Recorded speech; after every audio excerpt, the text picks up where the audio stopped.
this another edition of Black Belt Certification Hackathon. Is my voice loud and clear? Just give me yes in the chat box and let us begin the journey. Just give me yes. Good evening, everybody. Good evening. Super, super.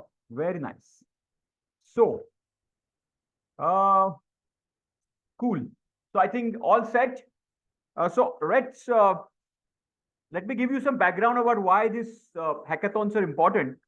Because majority of us are, after taking admission, then life takes on, and sometimes, you don't find time to complete the certification. Okay, so that was the main agenda of why what you can say why this kind of hackathon is selected. Okay, yeah, Kishorji, yeah, you yesterday you what you can say just completed your yellow belt. So black belt will be a little advanced. If you are open-minded, please go through this session. It will be completely mind-blowing session for you. Okay. If you can take it, okay, with open mind, because some points you will not understand because you have not been through the green belt yet.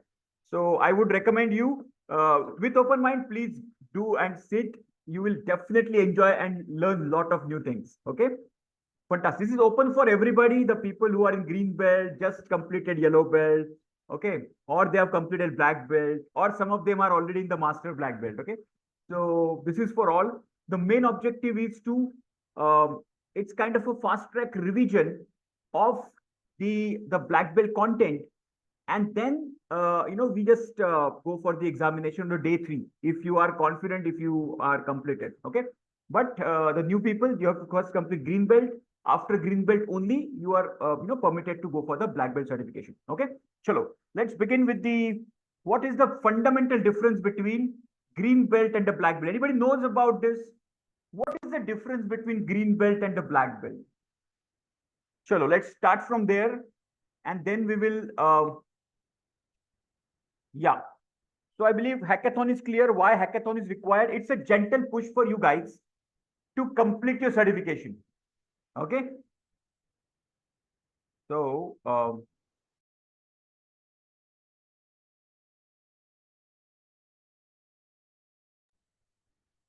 all right. So let me explain you what is the difference between a green and the black belt. Okay. Yes. So in the Lean Six Sigma methodology, you can say we always say this: white belt is a 10th standard, yellow belt is a 12th standard, green belt is a graduation, and the black belt is a master's. Okay, so post graduation you can say. So green belt in this, let's say graduation, and black belt you can say is a post graduation, PG. Okay, that's a very good distinction. Now, apart from that, uh, what green belt? See, green belt people are basically the part timers. Write this down. Part timers meaning they are not full time in their roles. They have to complete their routine activities and then do the project. They are all rounders. Sometimes they, sometimes people uh, ball and bat both. Okay, so those kinds of people are these green belt. Black belt are when initially black belts were the full timers, but nowadays majority of the black belts I'm seeing are part timers as well. Okay, so black belts are, you can say, part and full timers. Okay, in the green belt the basic tools are covered. In the black belt the advanced tools are covered. Clear? Just a second.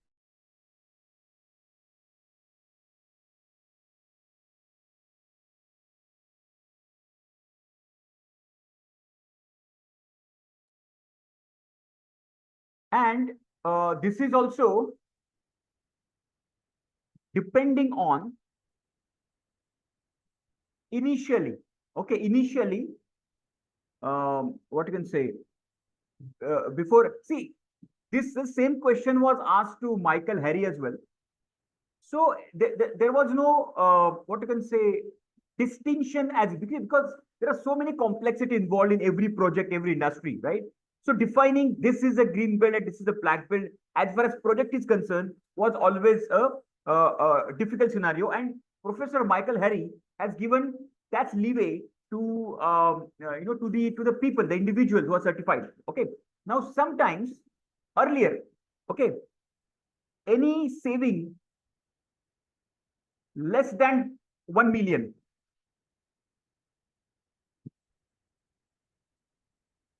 was a green belt project, and more than 1 million is considered to be a black belt project. And I'm talking about the projects, okay? And green belt projects are less complex in nature.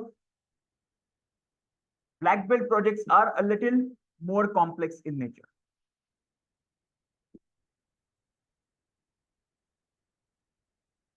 Clear? So green belt and a black belt, there is a thin line demarcation between them, but these are some of the differentiations you can see, okay, over the period of time. And people prefer more green belts than the black belts because green belt are the people who can do it part time. They can they can do it along with their roles. So that a lot of people prefer green belt participants. Of course, black belt also are preferred because complex problem solution also are equally equally important in the organization. Okay, clear? Is it clear? The basic fundamental. Just type yes. Take a screenshot. So in this hackathon, basically, we will touch upon the complex topics which are covered in the black belt. Okay, and let me just see if this was just a second. So let me give you on this, on this. So let me show you how the black belt certification, this black belt curriculum has been featured. Okay. Just give me a second. I'm just opening the page right now. Everybody, you have got Minitab, right? Open the Minitab software, Minitab, any Minitab file. Just open any Minitab file. We'll start from the Minitab. Let me show you some fundamental differences between the green belt and the black belt studies. Meanwhile, you can just start Minitab. Open any Minitab, or you can, any fresh Minitab worksheet. Once you opened it, let me know. Okay. Meanwhile, once you're opening this Minitab, let me show you. This is a black belt certification course. Now, the black belt content is huge, but actually it is not. Understand this. Why it is given like that? This is your black belt curriculum. Out of this, you just have to observe this first video, which is how to study black belt curriculum, in which I have absolutely clearly mentioned how you should go one by one, step by step. Okay. Here you can see introduction. Now, wherever it is written green and black belt common, especially the new people. Okay, just try to understand this. Green and a black belt common, that means it is exactly which is already covered in the green belt. Okay, so introduction to Lean Six Sigma and define phase, more or less define phase will be already basics are same for the green and black belt. Okay, here in this DMAC overview, this content, whenever there is a black belt written in the bracket, that is an exclusive black belt curriculum content. Understand? Okay. Then if you scroll it down, it says green and black belt common. Again, this is already covered in the green belt, so you need not to study this again. Now understand this. So why this is given? Try to understand the logic behind it.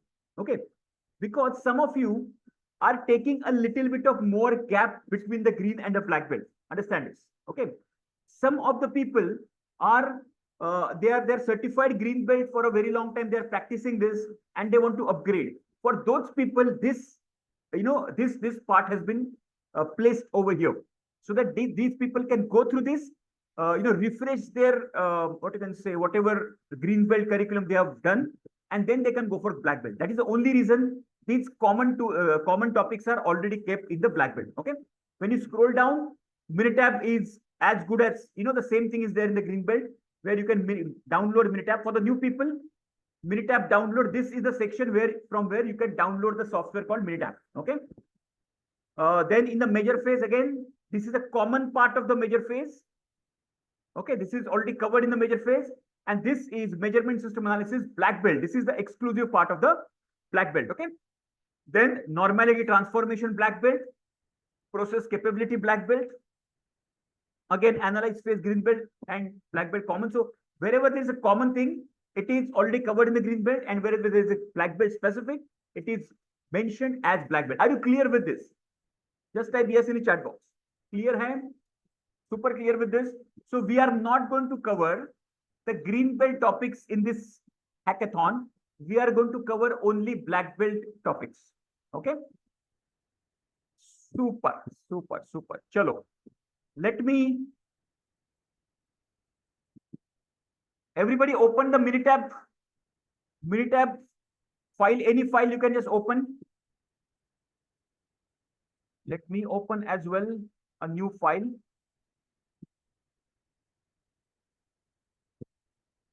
Yeah, so let me open a file which is already there, but doesn't matter. I will.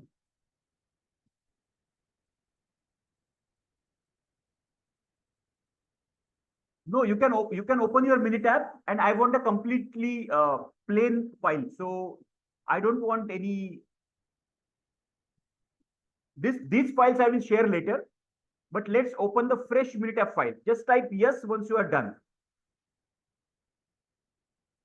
These files I will share a little later, once we will cover some basic part of Minitab. Okay.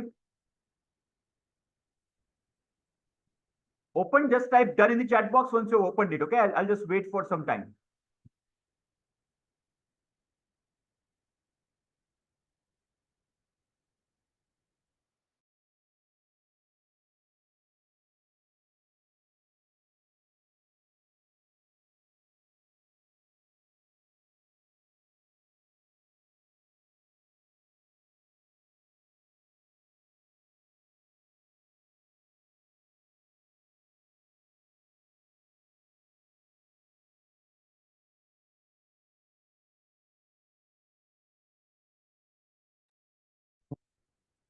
No, product key is not required. Just click on next.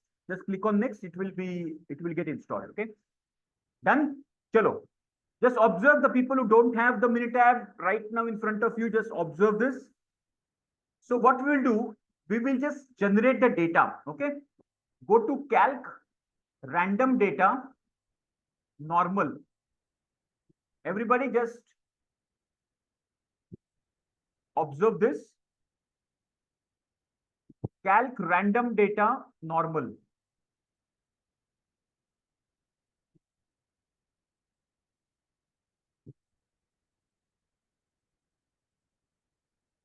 Okay. Once, so this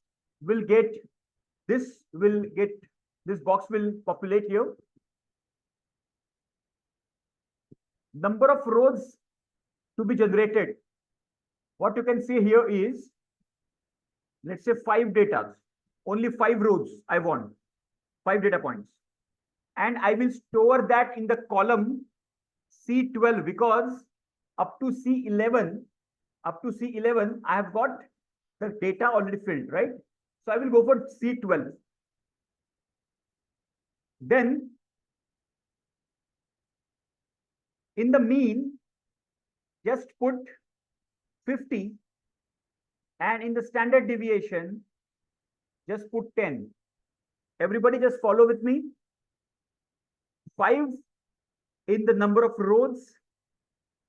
In the column, I have put C12. C12 is column number 12 here. You can see here by cursor. Mean is 50 and standard deviation is 10.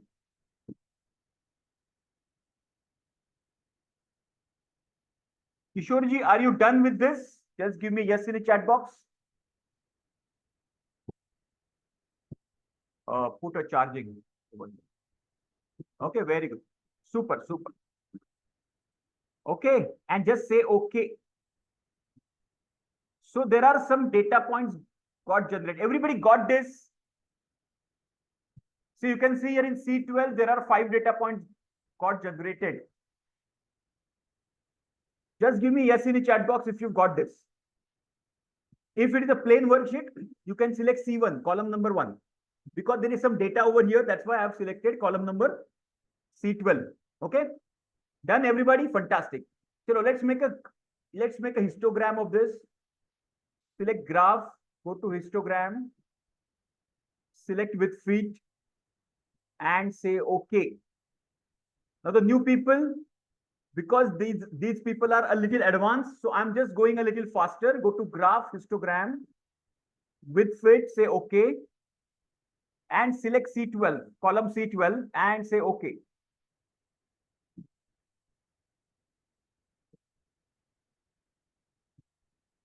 Everybody got this? Now your numbers would be different.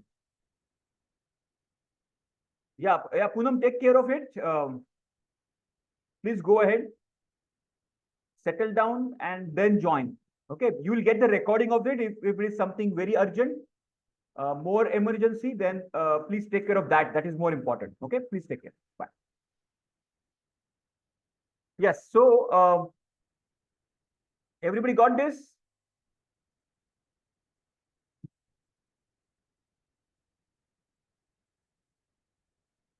Very good, very good. Yes, so your numbers will be different because everybody's data will be different. Okay. Now, over here, except this one data point. Now, how this is constructed, let's understand this. So around 40, so this is, so between 42 to, okay. So between, so this is between 42.5 to 47.5, okay. Only one data point is there. You can see here, this is a frequency, one data point, okay. This around 55, there are 2 data points. That's what this is. Around 60, there is again one data point, and 65 again one data point. So except this data point, you will see a distribution is like this. Are you understanding this?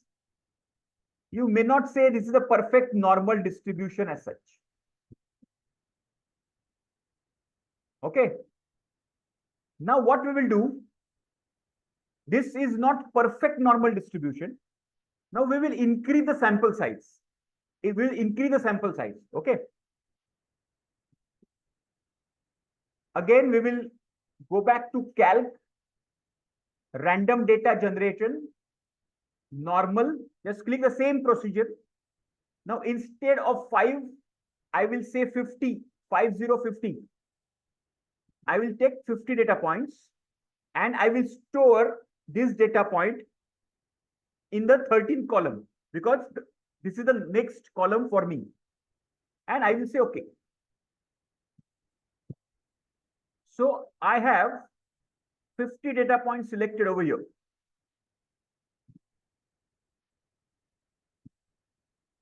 Understand this? Now let's make a histogram of that.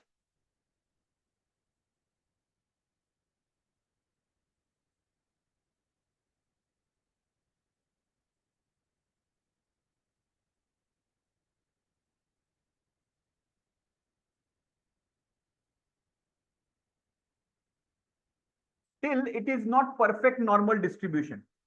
It is normally distribution. It looks like a normal distribution. Okay. Now let's increase it to 500. Go to calc, random data, normal, generate 500 data points and store it in column C14 and say okay.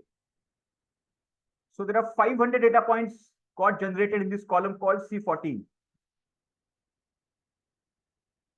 Now you can just do it on your own. Now you can go to graph and histogram.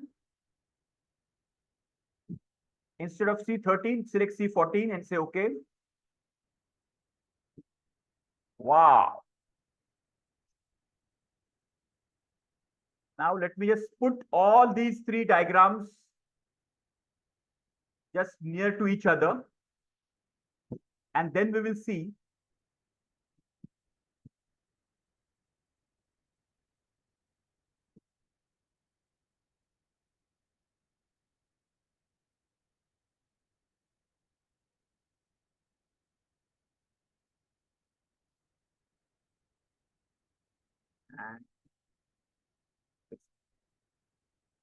which one looks like a perfect normal distribution. Type in the chat box, everybody. Just a second. Just give me a second. Let me put it exactly visible to everybody. Yes.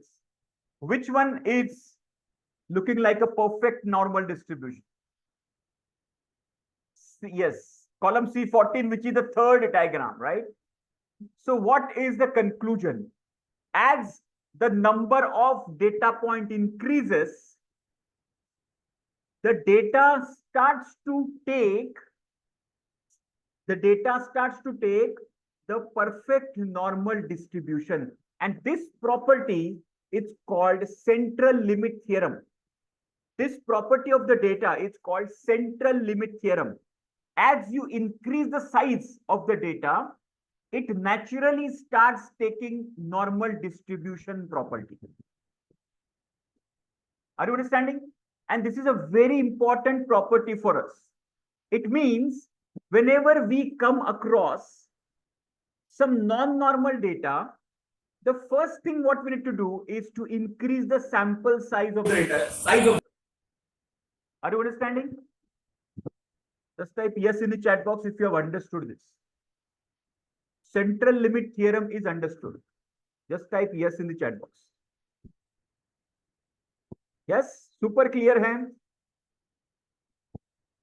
Okay, so we have just generated the data and randomly software generated the data, and we just did the histogram, and we saw that as we increase the sample size, it became more and more normal distribution, which is symmetrical. And why normal distribution is more important? Because with the help of normal distribution, we can predict the behavior of the population.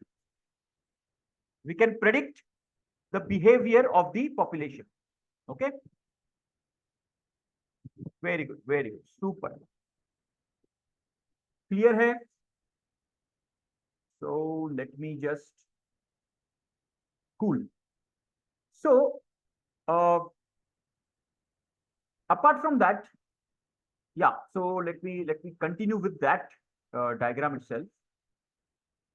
Apart from that, in the Minitab software, there are certain files. Now, the senior people are already aware of this, but let me show you in the help menu. Okay, you should be able to basically understand this. In the help menu, go to stat guide. Everybody just go to help menu, go to stat guide. And this window will appear. I'll share with you that.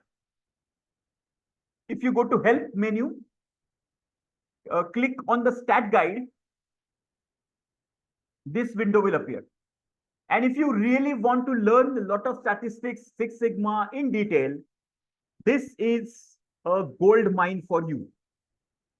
Okay, lot of examples, lot of exercises, lot of data is already provided. Now, where is the data? Where do we find the data? Go in the search column. Go in the search column. You can see here content, index, and search. When you click on search, okay, for example, here, let's say I want to, now I don't have the data for Pareto analysis. Let's say, for example, Pareto chart I want to make, and I don't have the data to make the Pareto chart. Okay, I'll just type Pareto.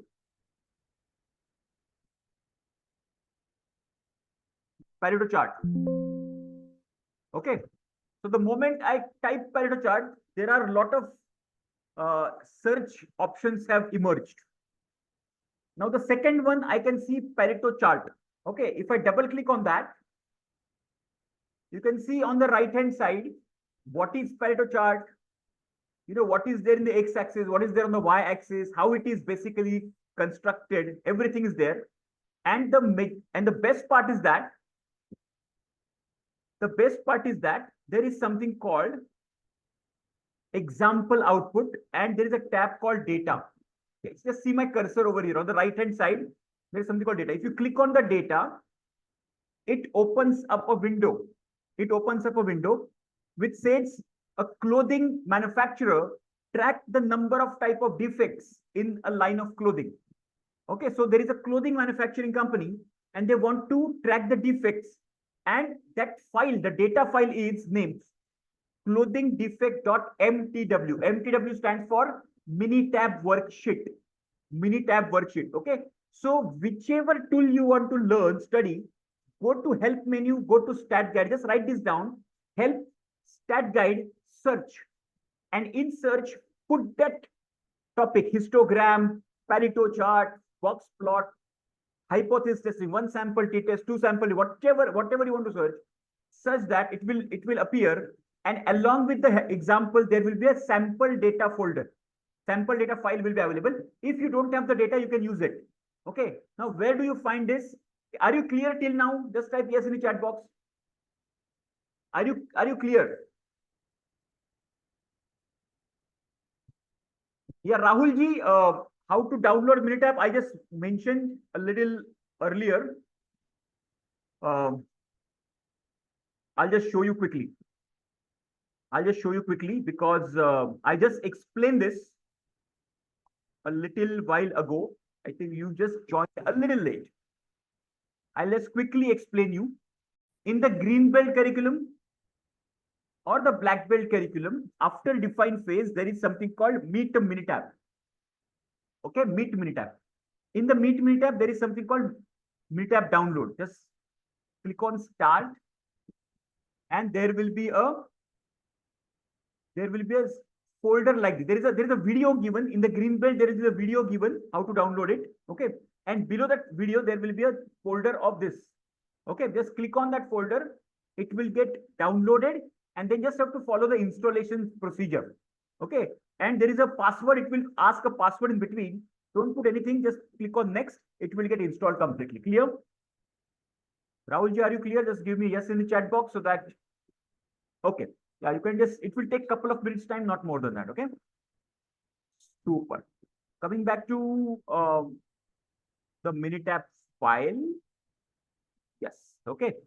So I was here. I was explaining this one. Okay. Pareto. So the file name is clothingdefect.mtw.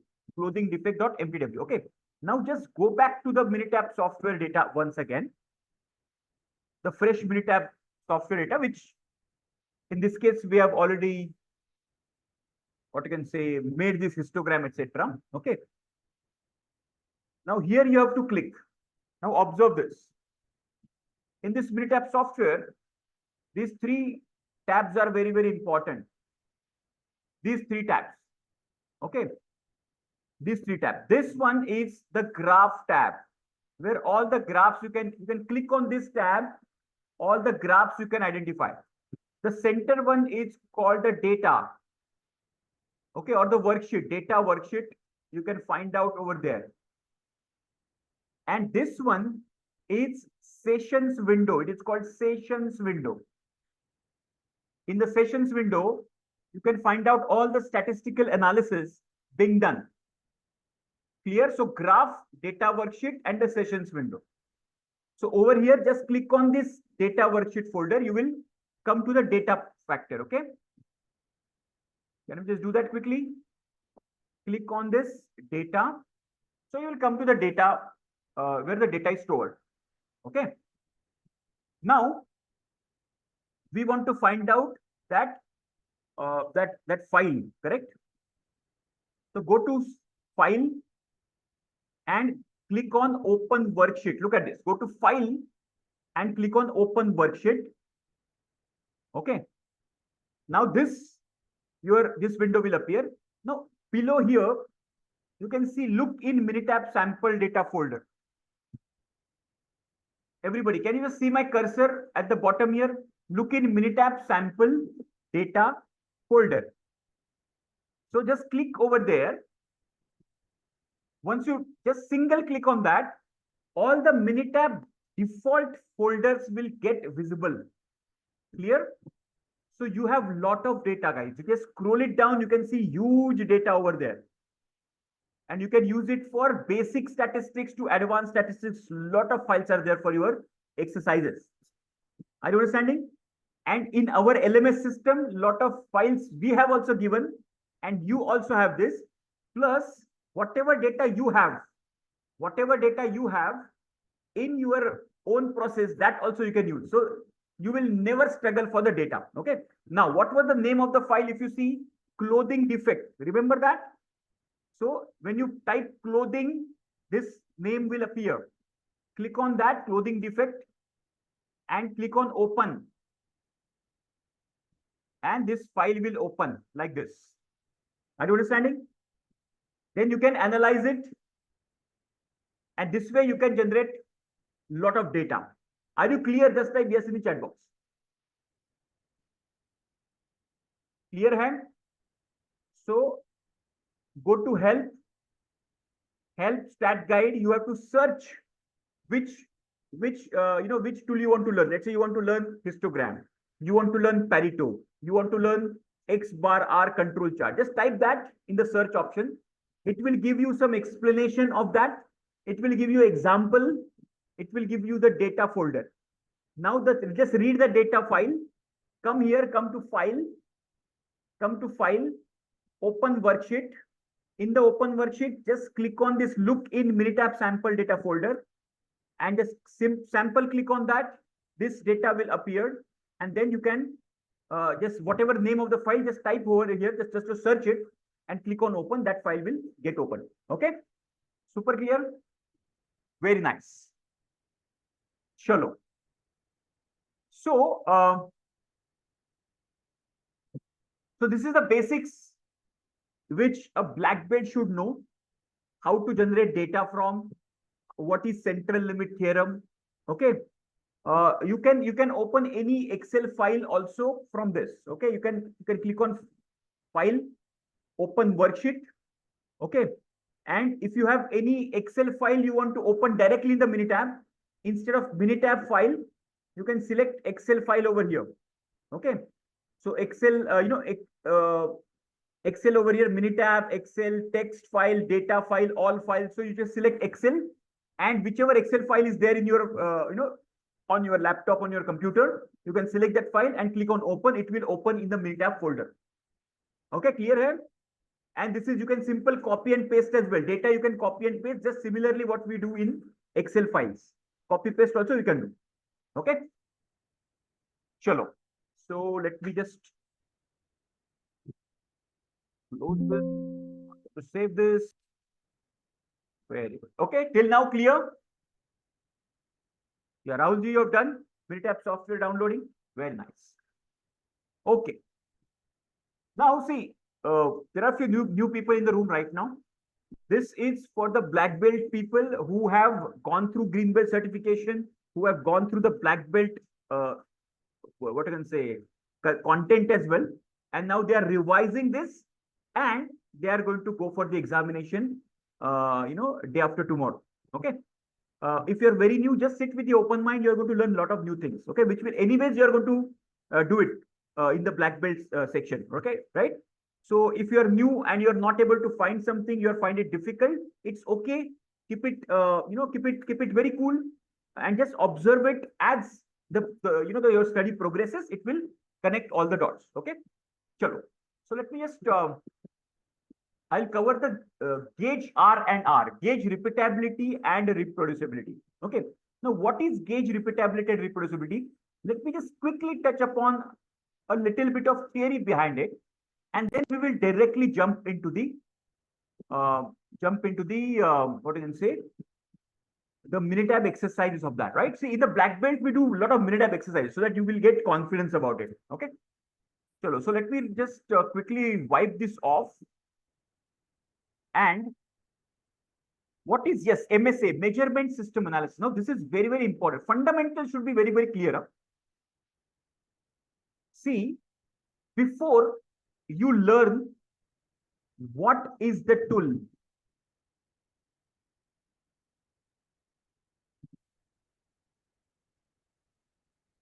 before you learn what is the tool,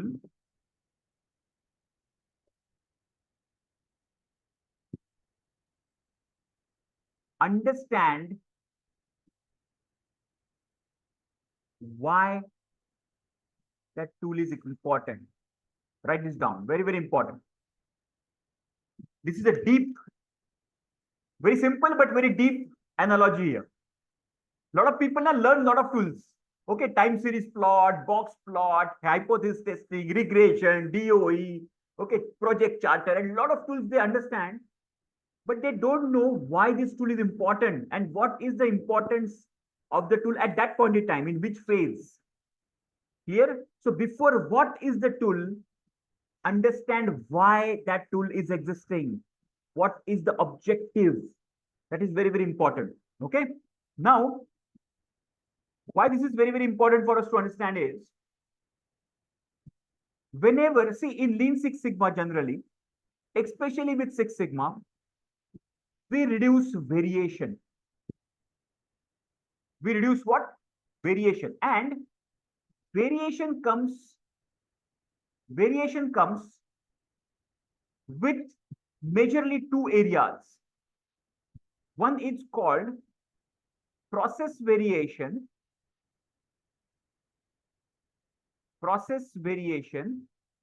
and second is called measurement variation. Variation induced due to measurement system. Let me explain you something. Okay. Whenever we are going for some weight reduction program, okay, now for the weight reduction program, the process is exercising, dieting, yoga, walking, cardio. All these are processes to reduce it. And there is another process which is called weighing, the measurement of our weight. Now understand this. Let's say your weight is, imagine your weight is 80 kg and you want to bring it down to 75 kg. Okay. Now what you do, you start doing exercises, yoga, dieting, everything, you start doing it. That's a part of your process. And because of that, your weight will either go up or go down. Okay. Then what we do when we are in that phase of weight reduction, we are very much curious about what is the result. And we generally measure that very frequently. Okay. So then we weigh ourselves almost every alternate day. Now understand this. If instead of now you are doing a lot of your processes, a lot of your exercises, dieting very heavily, but instead of the weight going down, if it is increasing, understand this. Okay. Then what will you do? Type in the chat box. What will you do? If the weight is increasing rather than going down, what will you do? Type in the chat box, everybody. Think about it and type in the chat box. What will be your next step? I will change my gym. I will change my trainer. I will change my diet plan. Change the process. Fantastic. Anything, everybody, type. What will you do? You are doing your, heart out, but your weight is not changing. Change weighing machine. Okay. Now understand this. This process is all about, man, machine, method, mother nature, all those things, right? The fishbone, 6D. And out of this 6D, there is one thing called measurement as well. M for measurement, right? 6 M's. Yeah, look for the new trainer. Now, this is also part of process, right? What Six Sigma says, what statistics says, whenever there is a weight variation, first you check whether the variation is coming from the measurement system or not. First you validate, first you confirm. If it is not coming from the measurement system, then only you can attack on the process. Sometimes your weighing scale itself can be malfunctioning, yes or no? The load cell is not functioning properly. The weighing scale is not giving you the result. Now your weight is reducing, but your weighing scale is not giving you the right result. And if you start sabotaging your set process, that is something, the worst thing you can do with the process. Are you understanding this? Just type yes in the chat box. Exactly. First, understand whether it is coming from the measurement or it is coming from the process. Most of you guys have directly said immediately look for the action and change the process, make the correction in the process, etc. Change your diet plan, change your trainer, change your gym. Okay, it is a process. This might be working well. This might be a stable process. You need to change the measurement system. Okay, and this is where measurement system analysis comes into picture. Okay, so in the measurement system analysis, MSA, measurement system analysis, there are two parts. If you have the continuous data, then we go for gauge R&R. If we have the continuous data, then we have gauge R&R. And if we have the discrete data, then we have AAA, attribute agreement analysis. Okay. In the continuous data, we check GRR value. And in the AAA, we check kappa value, KAPPA value. Okay, and this we have covered in the green belt as well. Everybody remember this? Everybody remember this? Just give me yes in the chat box.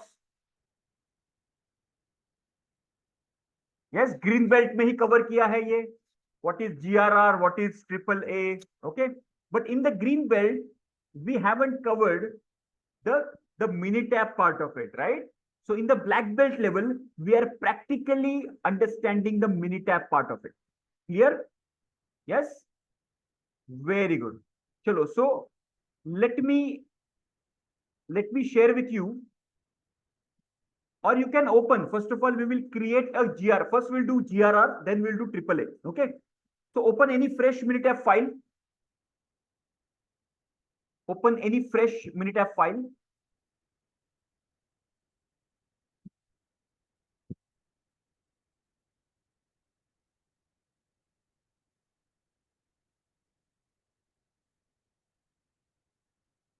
Yes, or the same Minitab file also will do.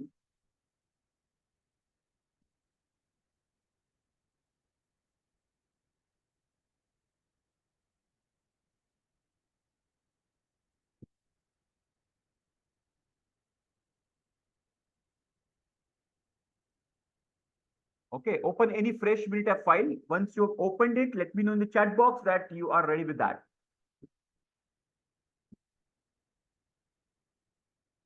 Open, done.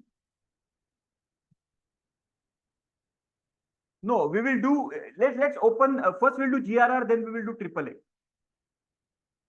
Open any fresh Minitab file, the blank Minitab file. Okay, I've just opened this, but you can open any fresh Minitab file.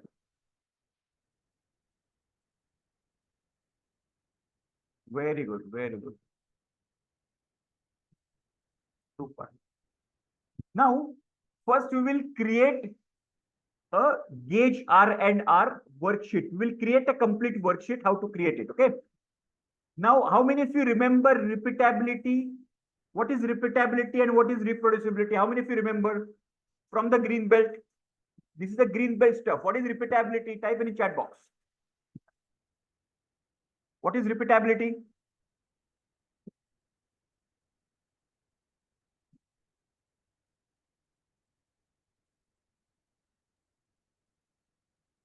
Repeatability क्या है?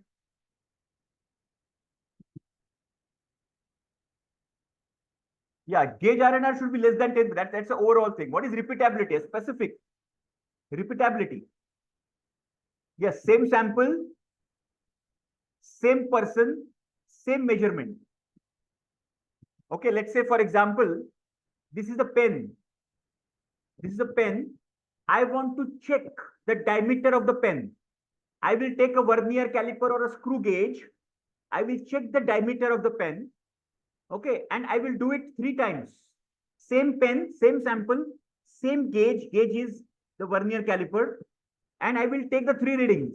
If my all 3 readings are matching, that means it is called repeatability. The same sample, same equipment, same person. If the readings are same, it is repeatability. What is reproducibility? If I am checking, if I am saying, let's say it is 10.1, okay, let's say there is other person called Nilesh. If Nilesh is saying also 10.1 and other person is, let's say, Somesh. If Somesh is also saying 10.1, so all 3 of us are saying 10.1, that means we are reproducible.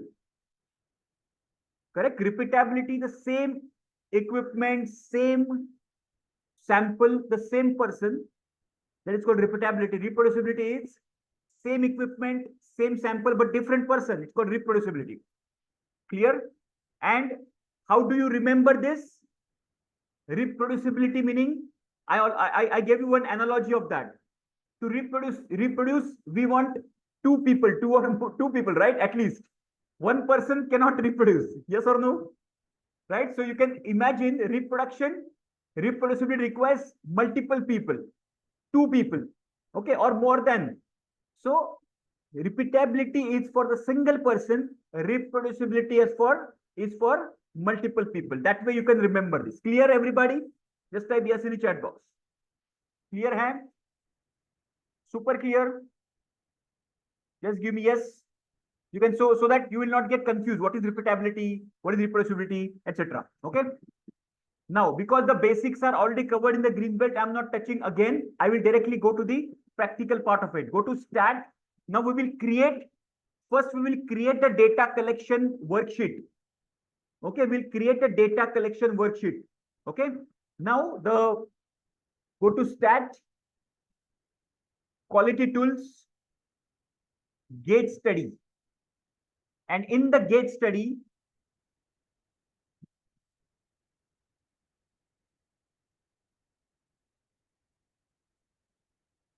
we will create gauge R&R study worksheet. What is study worksheet? Study worksheet meaning we want to collect some data. So we want to create that. Okay. Where to collect the data? So we are creating that worksheet. So click on that. Stat, quality tools, gauge study, create gauge R&R study worksheet. All right. Click on that. This will appear.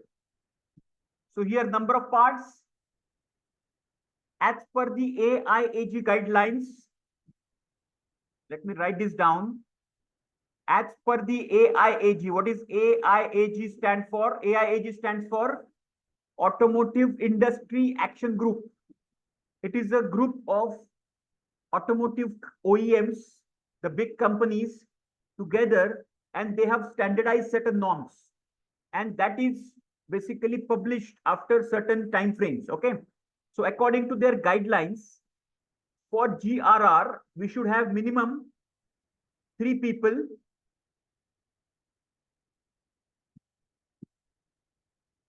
and every person will take 3 readings. Okay. So that means replication. So 3 replications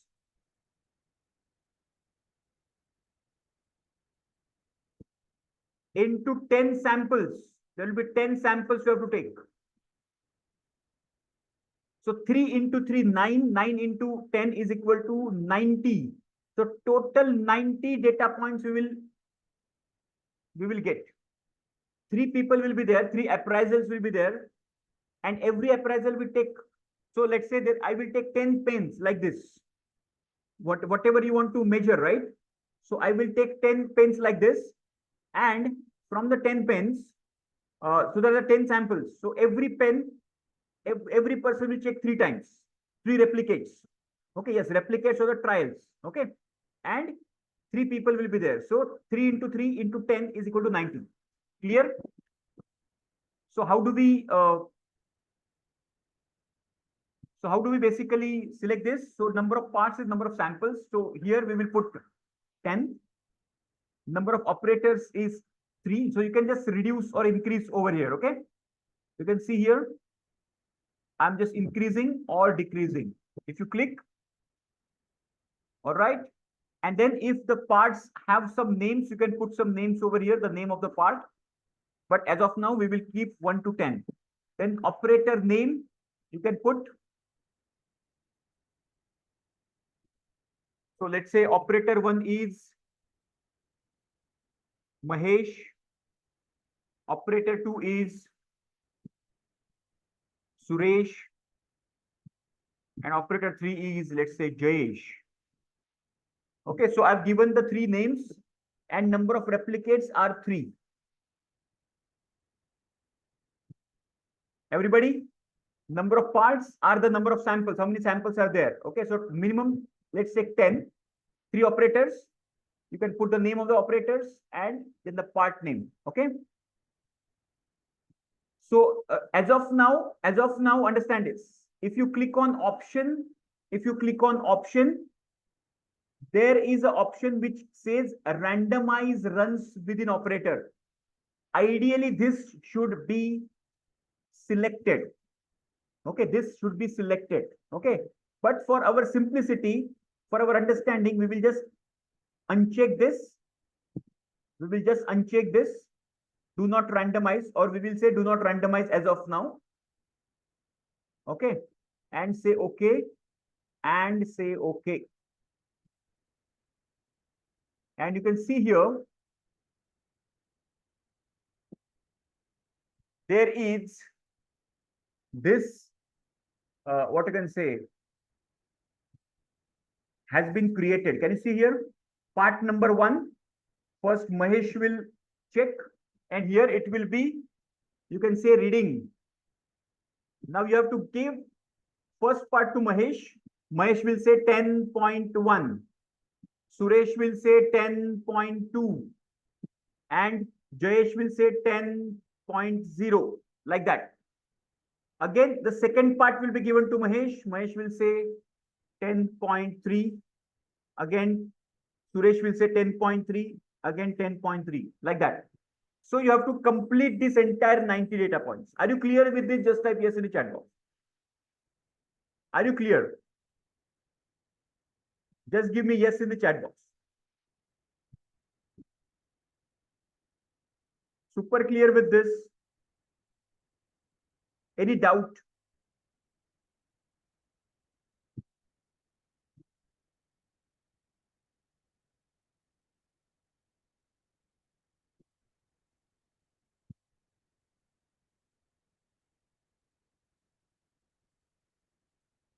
No, there is no auto process because this is the actual gauge RNR we have to conduct. We have to conduct the gauge RNR. Okay. See, you can find the sample data over there, but I will give you the sample. I've already given the file. You can just download the file. You can just download the file. I'm just dropping one file of GRR for you guys. Now we will open and work on that. Okay. I'll repeat again this process.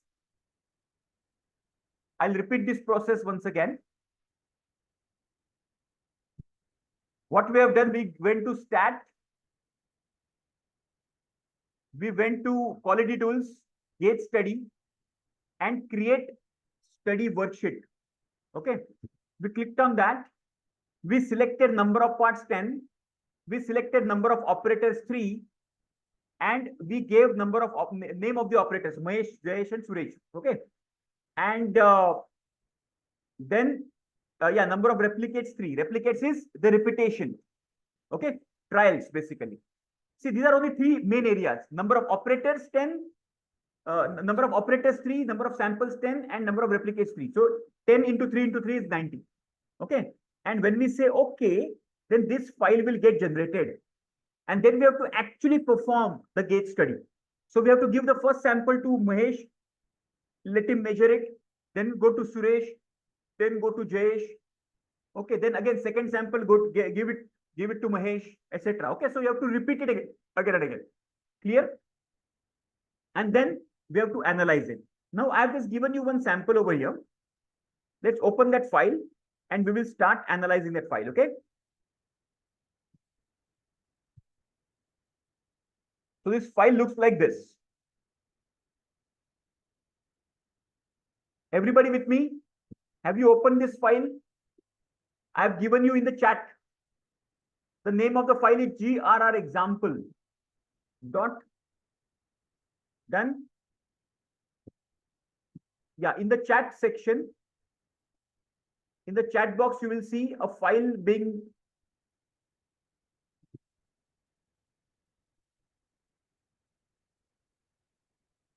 Yeah, you can just click on that file, it will get downloaded. The same file is already available in the black belt curriculum as well. If you go to black belt curriculum in the GRR folder, you will find that. मिल गया सबको? Just give me yes. Yes, Swapnil got it. Abhijit, I think your Zoom needs a little update, I believe, upgrade. If you are not able to find this, Zoom का थोड़ा सा update कर लो. I'm just sharing it once again. In the chat, if you are not able to figure out, let me just see.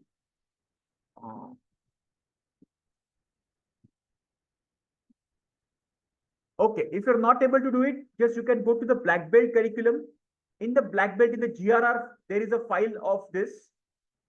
Yeah, in the GRR, there is a file called Gauge R&R example. Okay, you can just download that file. Okay, just meanwhile, you can just observe what we are doing. Now we have all the readings given. So all the readings have been taken. Now how to analyze the reading? That is what we are checking. Okay, so go to Stat Quality Tools, Gauge Study, and we have to select Gauge R&R crossed. Now, what is Gauge R&R crossed? Let's try to understand this. There are three parts: Gauge R&R crossed, nested, and expanded. Try to understand this: crossed, nested, and expanded. See, if you put a cursor over there, it will, you can read out. So in the crossed, assess the variation in your measurement system when every operator measures every part in the study. That means every operator, all the three operators will measure all the 10 parts. That is called crossed. Clear? Every operator, why it is called cross? The reason is like this. Understand this, why it is called cross. Let's say there are 1, 2, 3, 4, 5, 6, 7, 8, 9, and 10, right? So there are 10 samples and 3 operators. So everybody will basically check each and every sample like this. So first person will check 10 samples. Second person also will check 10 samples. Are you understanding? Third person also will check 10 samples. And this looks like, are you understanding? So they are crossing with each other. And this is called a crossed structure. Clear hai? Just give me yes in the chat. That's why it is called crossed. Everybody is checking each and every sample. It's called crossed. Clear? There is something called nested. What is nested? Try to understand nested. Now in nested, when do we use nested? Nested is used when our sample is getting destroyed while measuring, and you cannot repeat the same reading again. For example, now there is something called tensile strength. Have you observed tensile strength? Now a lot of people who are in the science or into the engineering field, okay, mechanical engineering, automobile engineering, those people would understand. See, in tensile strain, what happens is, let's say there is one, let's say this is a sample, okay. Now this sample is subjected to a pull, okay. So something is pulled on the top, and this clamp will pull it at the bottom, and it is pulled from both these angles, okay, both these sides. And at one point in time, this sample breaks in the center, okay, and that strength of that, it's called a tensile strength. Now what happens while doing this? This sample breaks and you cannot use it again. It is called destructive testing. It is called what? Destructive testing. There are two types of testing. One is destructive, one is non-destructive, which is called NDT, non-destructive testing. This is kind of destructive. So whenever your testing is destructive testing, there we use nested design. Okay, nested design. And there is something called expanded design. Expanded design is used when there are some other factors also you are considering. Other factors meaning, let me give you example of that. So if you click on stat quality tools gauge study, you can see crossed clear. So every person is checking every sample. Nested is when your sample is used with destructive testing, and expanded use is when there are some additional factors like temperature or location. Okay, also is playing a part. Are you understanding? So one sample is taken in other location, other sample is taken in other location. There's a location is also can play a part. So we are going for expanded gauge study. Okay, right now we are going for crossed. So you can just click on crossed. And here, just in the part number, select sample. In the operator, select operator. And in the measurement, select size, which is a size column. Size is the actual measurement. And method of analysis, X bar R and ANOVA. Both you can select, but let's select X bar R to begin with.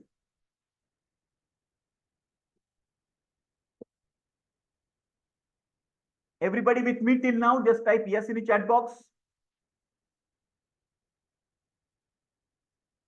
I'm giving you the file once again in the chat box. Done. Okay, now you got it. Got the file. Fantastic. So it actually it required the Zoom update. Yeah. Okay. Cool. Done, done. So, and just say okay.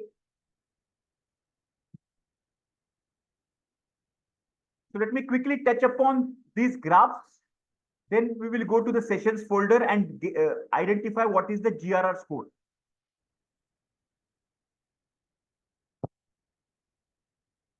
Okay. So look at this. The first diagram, understand this. Everybody with me till now, everybody got this graph? Just type yes in the chat box. Just give me yes, a confirmation. Everybody got it? Very good. Now let's understand this diagram one by one. So in the first observation here, components of variation. See, understand this. There is a GRR and there is a part to part. Now try to understand. If you remember, I mentioned about variation has two parts. One is process and other is measurement. Yes or no? So this part to part is nothing but this process variation. And this gauge R and R is nothing but the measurement variation. Are you understanding? Just type yes in the chat box. Have you understood this? This part to part is nothing but the actual variation coming from the process. And this gauge R and R is the variation induced because of the measurement system. That is called gauge R and R.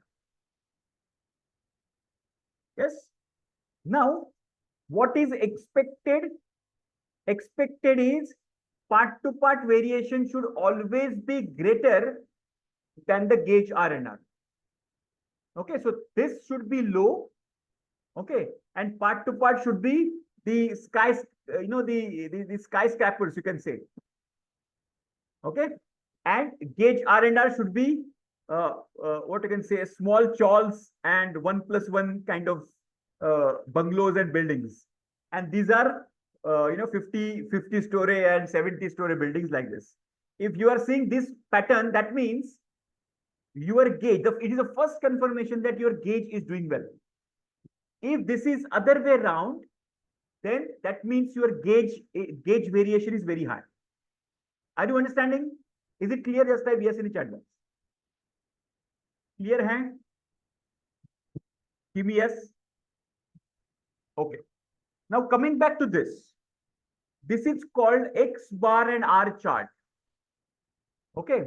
What is X bar and R chart? Just try to understand this. R meaning the range. Okay. And X bar is the average. Now over here you can see for Manish, this is the range. What is range?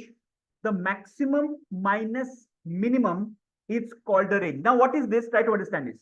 Manish has, so let's say this point number 1. What is the point number 1? So sample number 1, Manish has done the what you can say measurement of sample number 1 3 times. Yes or no? Sample number 2 again 3 times. Yes or no?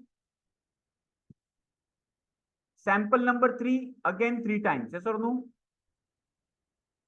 Every sample Manish has measured 3 times. Yes or no? Just give me yes on the chat box. Correct? Now, for this, if I take the average, which is X bar, this dot will be plotted. So Manish's 3 samples, if I take the average of those 3 samples, this will be the dot. If I take the range of these 3 samples, what is range? Maximum minus minimum. This will be the dot. Are you understanding? Just give me yes in the chat box. If I take those 3 samples of Manish's reading, first sample 3 readings, I will take the average. I will put in the graph in the bottom. I will take the range. I will put in the graph on the top. And similarly, I will continue for all the readings of Manish. Then I will go for Vijay, and then I will go for Yogesh. Are you clear how I will plot the dots and then I will connect all the dots? Just give me yes in the chat. Clear hai? Simple. These are simple X bar R chart, nothing else. But there is a small change into that. There is a small change in the control limits. Control limits are not calculated. There is a separate formula to control limits. Okay. How do we read that? Now the range chart suggests there is something significantly wrong with Vijay sample number 9.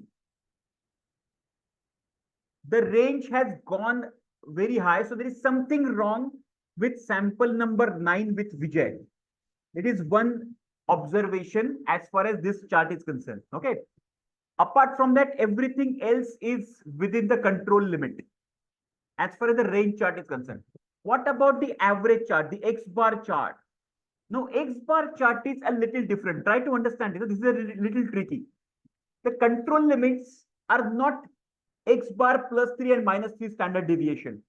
There is a different formula to calculate control limits. And here, what is expected? See, in the normal control chart, in the normal X bar chart, we expect all the data points within the control limits. Yes or no? In the normal control chart, we expect all the control limits, all the data points within the control limits. Yes or no? That we call it a stable process. Yes? Everybody with me till now? In the normal X bar chart, we do that. Just give me yes, no in the chat box. Control chart, simple control chart I'm talking about. In a simple control chart, we say the process is stable when the data points are within the control limits. Yes or no? Yes? Over here, it is something different. Because here we are checking the measurement control chart. Okay. So we are expecting the less number of data points within the control limits and more number of data points, beyond the control limits. Are you understanding? So whatever within the control limits are basically the data points which have more variation. Okay. So understand this. So what we need to check here is less number of data points should be within the control limits and more number of data points should be beyond control limits. So are you observing the trend over here? Just type yes or no in the chat box. Are you observing less number of data points in the control limits and more number of data points beyond the control limits? Which is the expected desired situation. Okay. Are you clear? Now, if you would have, understand this, if you would have gauge R and R like this and part to part variation like this control limits would have looked like our normal control limits like this. How many of you got this? Just type yes in the chat box. How many of you got this? Now, these control limits are not the normal control limits like our normal X bar R chart control limits. Okay, this has got a little different flavor. Here, we are expecting less number of data points within control limits and more number of data points beyond control limits, because less beyond control limits meaning they are actual variation coming from the process. And within control limits are the data points which are because of the measurement variation, they are there. Clear? So the expected, write down, expected scenario is more data points beyond control limits. That is the expected scenario in this X bar R chart. Okay. The control limit formula is different. Clear? Expected scenario is more number of data points beyond control limits. Okay. Now, coming back to the next one. What is this? This is nothing but every data point, all the 10 samples. Okay. So every sample, let's say one pen, is checked by an individual. How many times? 3 times. And every person has also checked this 3 times. So every pen is checked 9 times. Yes. Every pen or every whatever is the sample, every sample is checked 9 times. Every person is 3 times and there are 3 people. Yes or no? Just type yes or no. Everybody with me? Every sample is tested 9 times, 3 times per person, and there are 3 people. Correct? So 3 into 3 is 9 times. So this is the diagram of all those 9 readings. Okay, they are plotting all those 9 readings one by one above other. And then they are taking the average of that reading. That is that, there is a small cross like this. That is the average. And then they have connected all those averages together and to form this data point. So it shows sample wise how is the variation looking. That's it. Okay. And now this one is, and this and this is similar to each other. Only thing is that here we have added all these 9 samples. Here we have segregated Manish, Vijay, and Yogesh. Otherwise, this data and this data is absolutely same. Okay. Yeah. Can you just name this file for me? What is the name of this graph? Type in the chat box, everybody. What is this graph? It's called as. Type in the chat box. Simple. Green belt में भी cover किया है. Candlestick. Candlestick. If you are a trader, yes, it is a candlestick diagram. If you are a stock trader, yes, you are right. It's a candlestick. Yeah, it is similar to candlestick, but there are some differences. But it's called box plot. Okay, it is called box plot. In our green belt also we have covered that. Okay, so this more the variation, more is the more is the height of the box. Okay, less is the variation, less will be the height of the box. So this is a box plot of Manish, box plot of Vijay, and box plot of Yogesh. Okay, so clear hai overall, all the 6 figures are clear. Just type yes in the chat box if you're clear with this. Clear hai, super clear. Yes. Fantabulous. Yeah, what signifies the line in the box is this. Now understand this. Okay. This is the lowest point. So understand, let me just draw a box over here. Let me just draw a box. So every box is like this. So this is the lowest point. This is quartile 1. Everybody knows this. This is quartile 2 or median. This is the median. And this spot, this circle and a plus is the mean. This is quartile 3. And this is the highest point.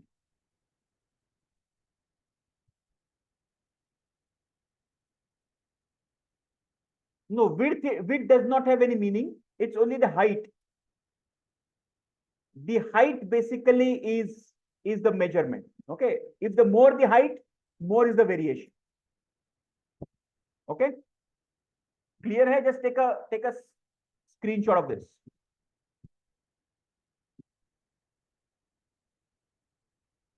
Clear? Now let's go to the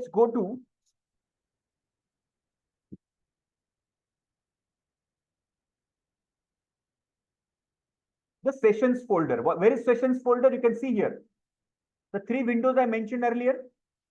One is the graph folder, one is the data folder, and one is the sessions folder. Just click on sessions folder. You will come over here. Just scroll up. Just scroll up. Okay. You will come to this. Everybody with me? Just give me yes in the chat box. Everybody has got the sessions folder open. Kishorji, I am really very impressed that this is the first time you just downloaded Minitab and you're following this as if you are absolutely expert in that. I'm really impressed. You have just taken admission yesterday. Fantastic, fantastic. Keep it up. Of course, there must be, okay, you're already a certified person, so it must be easy. But the way you are picking up this, very, very nice. Okay, super, super. Okay, chalo. So now everybody got this? Just give me yes in the chat box. Anybody not got this worksheet GRR study? This is a statistical analysis of this. Okay, got it? Very good. Chalo. So here pe we have to understand there are 3 parts we have to understand. Okay, part number 1 is this. You can see here part to part variation and GRR contribution. So out of 100%, the gauge, the part to part, which is the actual process, is contributing 97.64%, and your measurement system is contributing remaining 2.36% is contribution of the measurement system. Okay, you remember the same thing? The total variation is basically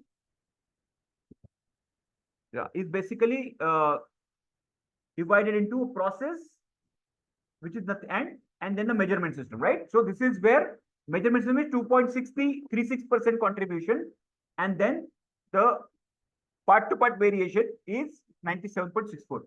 So that is the first indication that the gauge is good. Okay. The second indication is this number. Okay. This is our GRR score. Okay. The total GRR, percentage tolerance, study variance divided by tolerance, this is number 8.41. Now, if it is between 0 to 10, it is the best gauge, you can say. Between 11 to, you can say, 30, we can still hope for improvement. You can still improve. And if it is 30 plus, then you reject the gauge. Okay. You have to recalibrate You have to change the measurement equipments. Maybe you can what do you say, give the training to the people again. Okay, a lot of things are there if the score of GRR goes beyond 30 plus. Clear?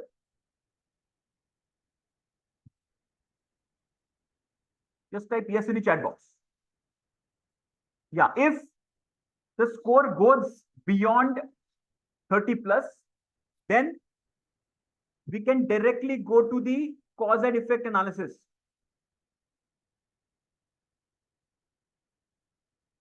Find out why my gauge score is high and do the brainstorming. Is there the training issue? Is there any, is there is any calibration of the equipment issue? Is there any, what you can say, eyesight of the person issue? A lot of things can make the variation. Okay, the lighting also can make the variation. Are you understanding? So what exactly are the causes? You have to find out with the cause and effect, Y/Y analysis, and take the corrective preventive action. And again, do the gauge study. See, when the gauge is less than 10, then only you can collect the data and start analyzing the data. Understand this? This is very, very important. Okay. So the criteria is this only. Selection criteria is this: 0 to 10, best gauge, select the gauge. Between 10 to 11, 10 to 30, there is still scope for improvement. You can use it, but still there is a scope for improvement. Okay, better you do some modification, improvement as well. And above 30, do not take the gauge, take the reading. You do the gauge study, make the changes in the gauge, recalibrate it, everything, give the training, and do the gauge study until it goes below 10. Then only you can do this. Clear, everybody? This is called GRR. There is something called, see, understand it. Just listen to this. Okay, just for your information. There is something called number of distinct characteristics, or NDC. This NDC is expected to be more than 5. NDC is number of distinct characteristics, and then the formula to calculate NDC. If you are interested, you can just take down this formula. Let me just remove this. Yeah. So I'm talking about this part, number of distinct characteristics. Okay. So it is also called as NDC, which should be greater than 5. Okay. Now, the formula is, for to calculate NDC is 1.41 into standard deviation, which is part to part,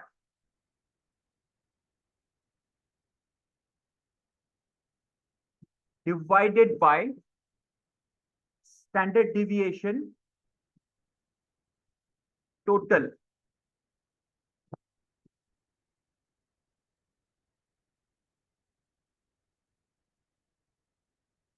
Okay. So this is the formula for NDC, number of distinct characteristics, categories. Okay. Or some people say characteristics as well. In this case, it is 9, which is a confirmation that your gauge is good. The formula is, okay, no, sorry, 1.1, not 1.14, it's 1.41. Just make a small correction, 1.41. Okay.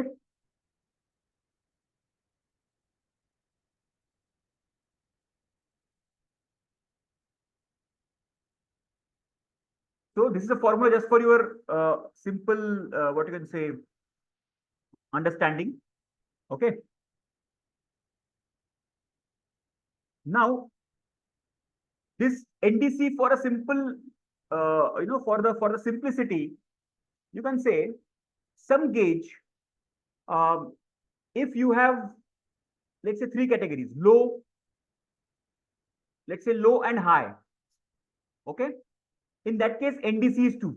Understand? Just for a simple layman's understanding. Okay.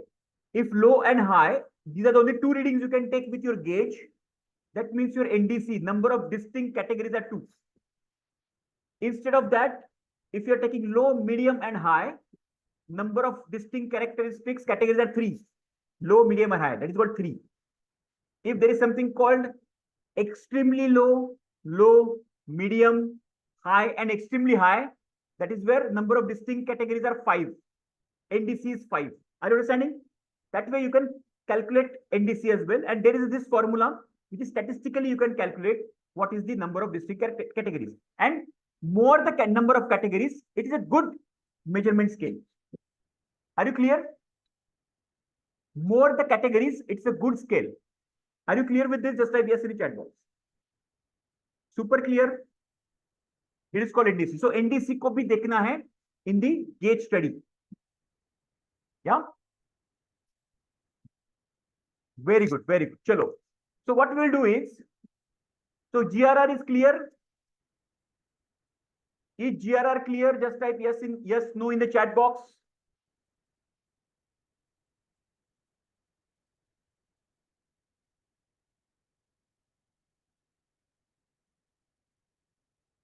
Very good. यहाँ पे आप calculate भी कर सकते हो, एक बार करके देखो जस्ट फॉर योर अंडरस्टैंडिंग. यहाँ पे जो फॉर्मूला है ना, is equal to 1.41 right into standard deviation part two part. Where will you find standard? So you can this column is standard deviation, part two part क्या है? This one. Okay, so you can do this 0.09017 if you are interested. Okay, just for your understanding and for fun, divided by standard deviation total variation. So where is total variation? You can see total variation, and this is the standard deviation of total variation. So you can do 0.091257.4. Can you do this calculation just for your understanding? So this is NDC.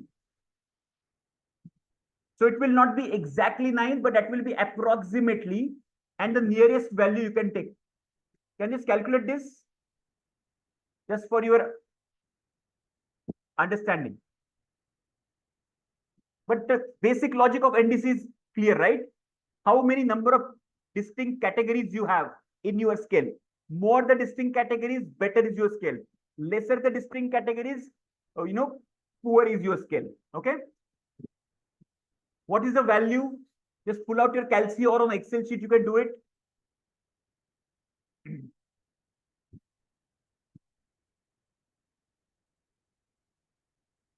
Calculate it quickly.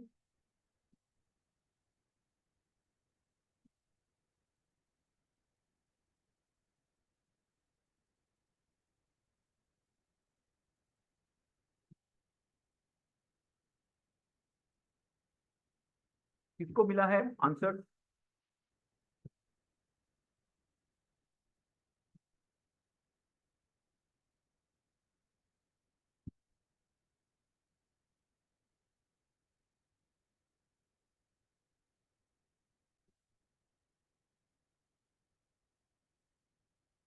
$1.39 is it? Okay.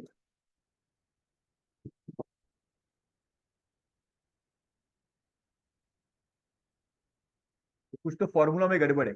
अच्छा, सबका 1.39 आ रहा है. Okay. So let me check the formula and come again once again. Okay. एक बार मैं फिर से formula को check करता हूं. Anyway, NDC यहाँ पे 9 है, so there must be some error in the formula which I have given.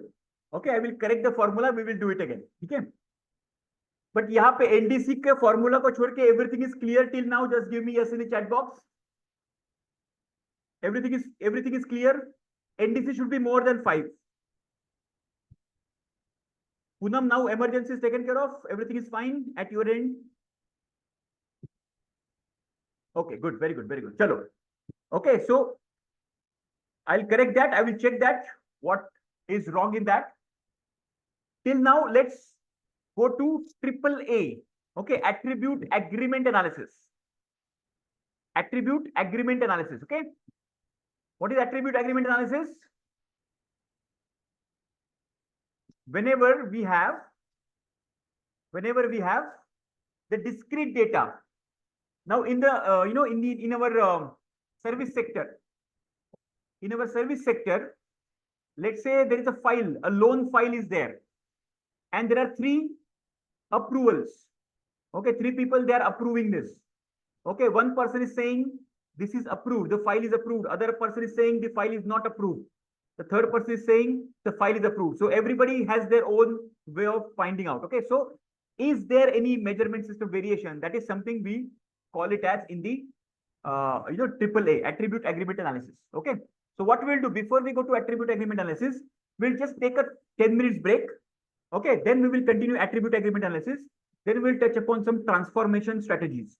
Clear? Before we close our session at around 9:44, 10. Okay? Clear? So you guys are, I know you guys are working today, traveling today, and tired as well. So we'll just take a 10 minutes quick break. You can enjoy the music by the time, and then we will come again after at exactly, this is now 8:33. So we'll be coming back 8:43 sharp. Okay, 10 minutes break. Okay, by the way, yeah.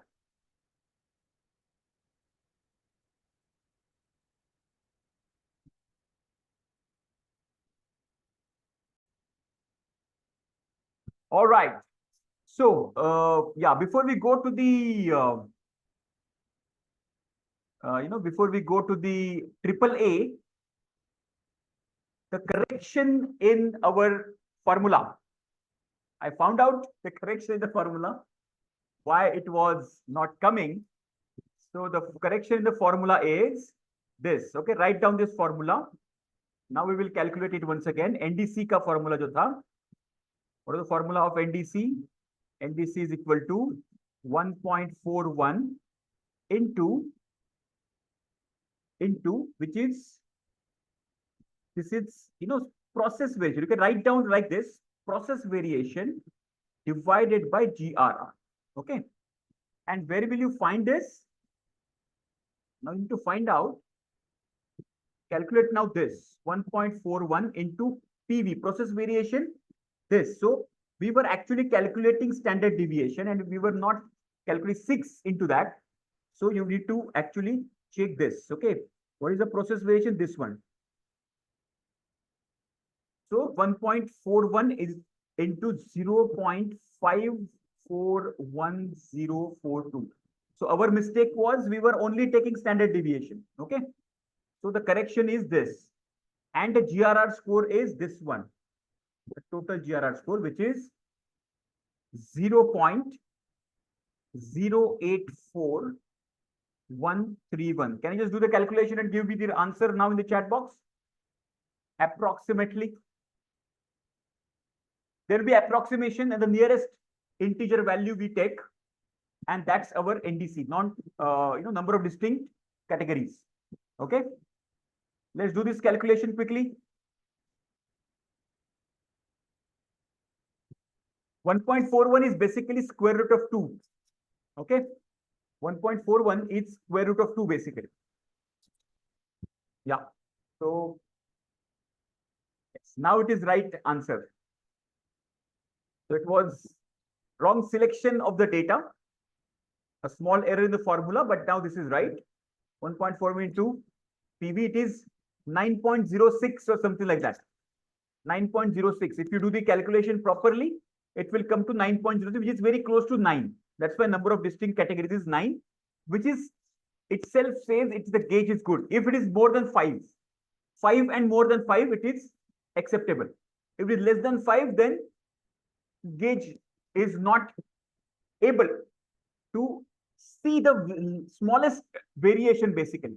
Okay, that's how it is. Clear?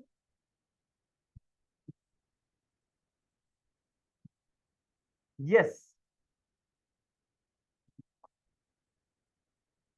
So that was the so it's the same thing. 6 into standard deviation. Exactly.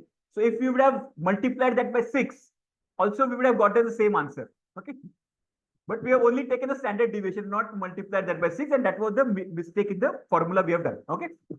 Chalo, done. Clear now? Is it clear? Gauge R&R practical, how to create the worksheet, how to feed the data, how to analyze the data. Everything is clear? Super clear. Just type yes in the chat box. If anything is not, if GRR score is high, you have to analyze it, do it again until the gauge score, GRR score is below 10%. Okay, tolerance value. Study variance divided by tolerance value should be less than 10. Okay, that is what we are basically looking for. Our part to part variation should be high than the gauge R&R. That is what is the basic. Okay. So let's go to triple A now. Triple A is used when there is a discrete data. Discrete data is yes, no, go, no go, accept, reject, male, female. Those kinds of data is there. That is called discrete data. Let me share with you a file of discrete data with you guys. I'm just dropping that file in the chat section.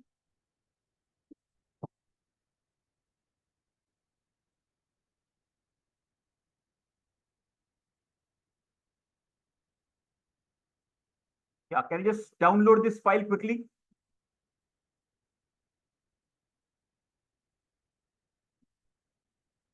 I believe this is the same file. Okay, let me also open this file.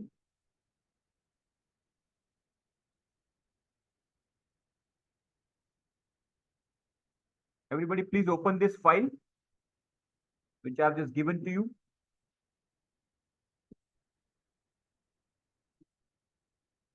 It's called triple A.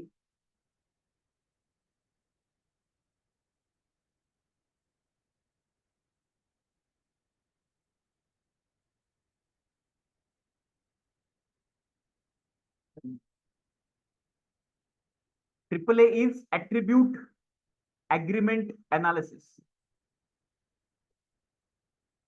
What is that? Attribute agreement analysis. Let me open that file. If you have received it file, just open it. It looks like this.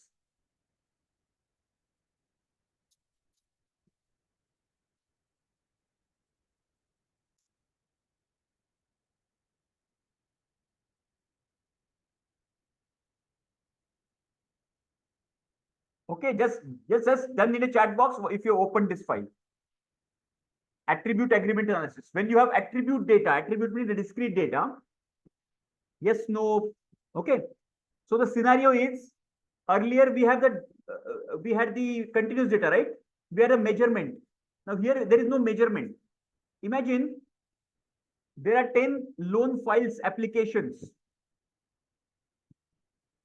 Okay, let's say home loan or auto loan or something like that, or a personal loan. Okay, and there are 10 files. So sample number 1 to 10. There are 10 files we have. Now there are officers. Officer A, officer B, and officer C. There are 3 officers, and every officer is checking the file 3 times. The same thing. The remaining funda is same. Okay. So 10 files or the 10 samples into 3 officers into 3 readings or 3 trials, we can say. So total are 90 readings. But here there is a one difference. One difference is that you can see here something called truth. Now, what is this truth? Here there is not actual reading is not there. So there could be some subjectivity. So whether it is yes or no, who will finally decide? So truth is something like an umpire. Truth is something like an umpire in this entire thing. Okay, reference value, exactly, a standard value. Somebody who is senior person, let's say officer ABC are the people, and truth is maybe the head of the department or the manager of the department. That person's call is the final call. Are you understanding? That is the only thing. So with the truth, you can check the accuracy of that. Okay. So we will check repeatability and reproducibility, and we check the accuracy as well. So let's check it manually first. I'll very simply first check the manual repeatability and reproducibility. Okay. Do you remember repeatability example I gave you? Repeatability is the same file is checked with the same person again and again. If the same reading is given, that means the repeatability is there. If the reading are different, then repeatability is not there. Understand this? Are you clear? Repeatability clear? The same file is checked by officer A, and officer is saying yes, yes, yes 3 times. Okay, of course, different time location. It's not, it will not be given at the same time. It will be given randomly to the person. And that person has to give the judgment that this, you will approve the loan or not. He will say yes, first time, yes, second time, yes, third time. That means the repeatability is there. Clear? The same goes with the every file with every person. Okay, let's check this out. Let me remove this. Now focus on officer A here. Okay, officer A को हम लोग focus करेंगे.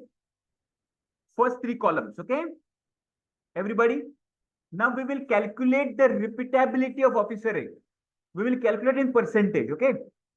Now the first one, he's saying the first sample, he's saying no, no, and no. Is he repeatable? Type in the chat box. He's saying first sample no, second time also no, third time also no. Is he repeatable? Yes, no in the chat box. Yes, very simple. It is repeatable. Very good. Second one, yes, yes, yes. Third one, no, no, no. Fourth one, yes, yes, yes, yes, yes, yes, no, no, no, yes, yes, no, no, no, no, no, no, yes, yes, yes. So he can, you can say here, he is 100% repeatability showing. He is showing 100% repeatability. Can you just check it once again? Observe very closely. Are you observing any deviation in the repeatability? Is he 100%? Just type yes in the chat box. Now just calculate it for officer B. Everybody, officer B is column number 4 to column number 6. Can you just give me officer B's repeatability in the check in our chat box, and then we will go for officer C repeatability. Everybody, just observe very closely.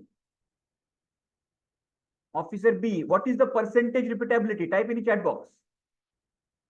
Yeah, but what is the percentage? It should be 70, 80, 90, that kind of thing. It will be there. Officer B is how much percentage? Yeah, I think the last reading is missing out. Yes or no? Correct? So only the last reading is missing. Officer B is missing the last reading. Can you see? Yes, yes, and no. So that means he's 90% repeatable. Are you getting this? The first one is yes, yes. See, no, no, no, yes, yes, yes, yes, yes, yes, yes, yes, yes. Then no, no, no, no, no, no, no, no, no. And then yes, yes, yes. And the final one, he's saying yes, yes, and no. So there is a 90% repeatability. Got it, everybody?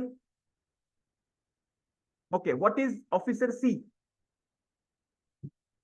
What about officer C?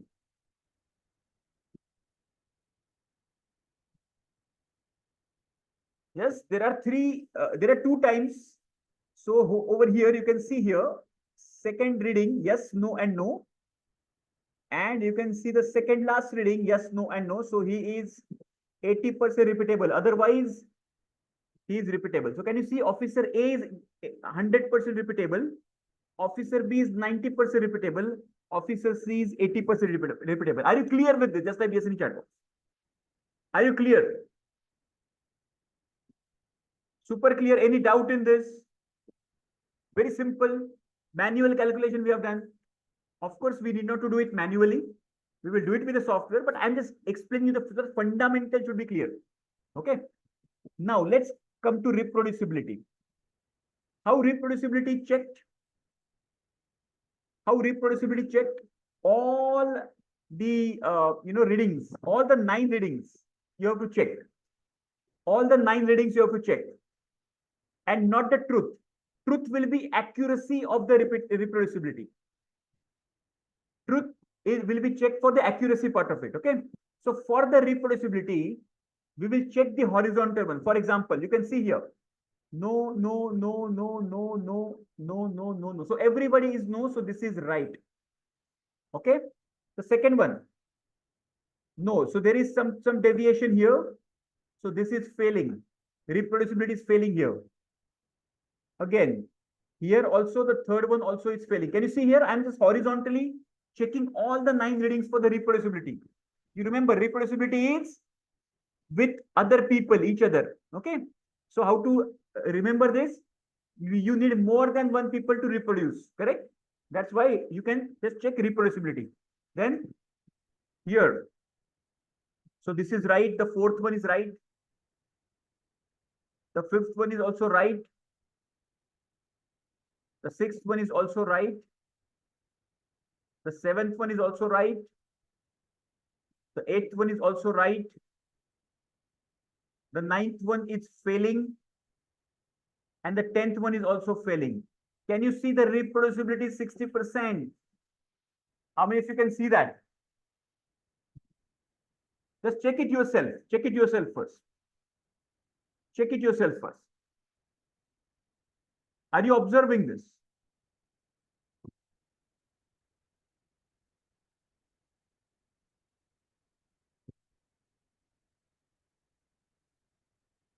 Clear, everybody? Just type yes in the chat box.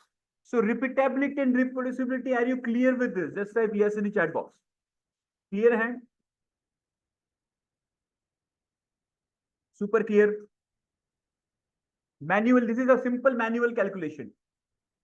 Okay, let's do this with the help of Minitab now. Let's do this with the help of Minitab. Go to stat.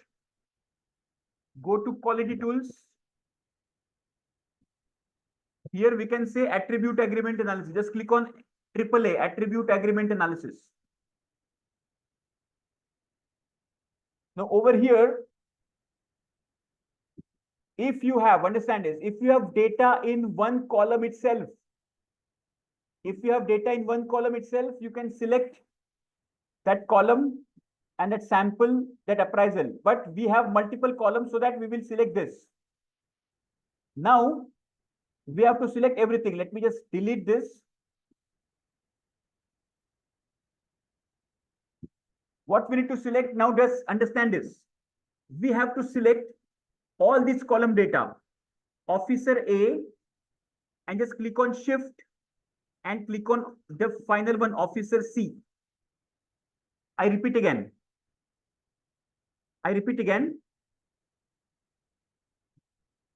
Click on multiple columns over here, because we have the data in multiple columns. So just click on this in this box. All the columns will get will be visible now.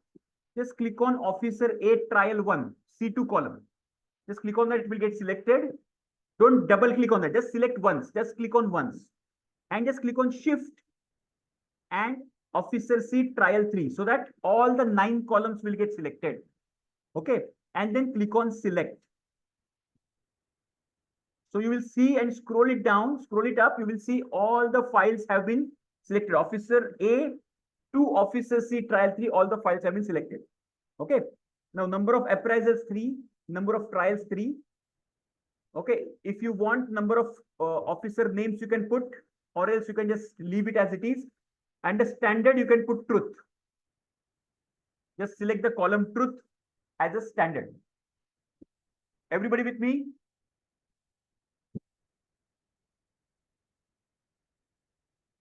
Just type yes in the chat box if you are done with this. Yes, just click on OK.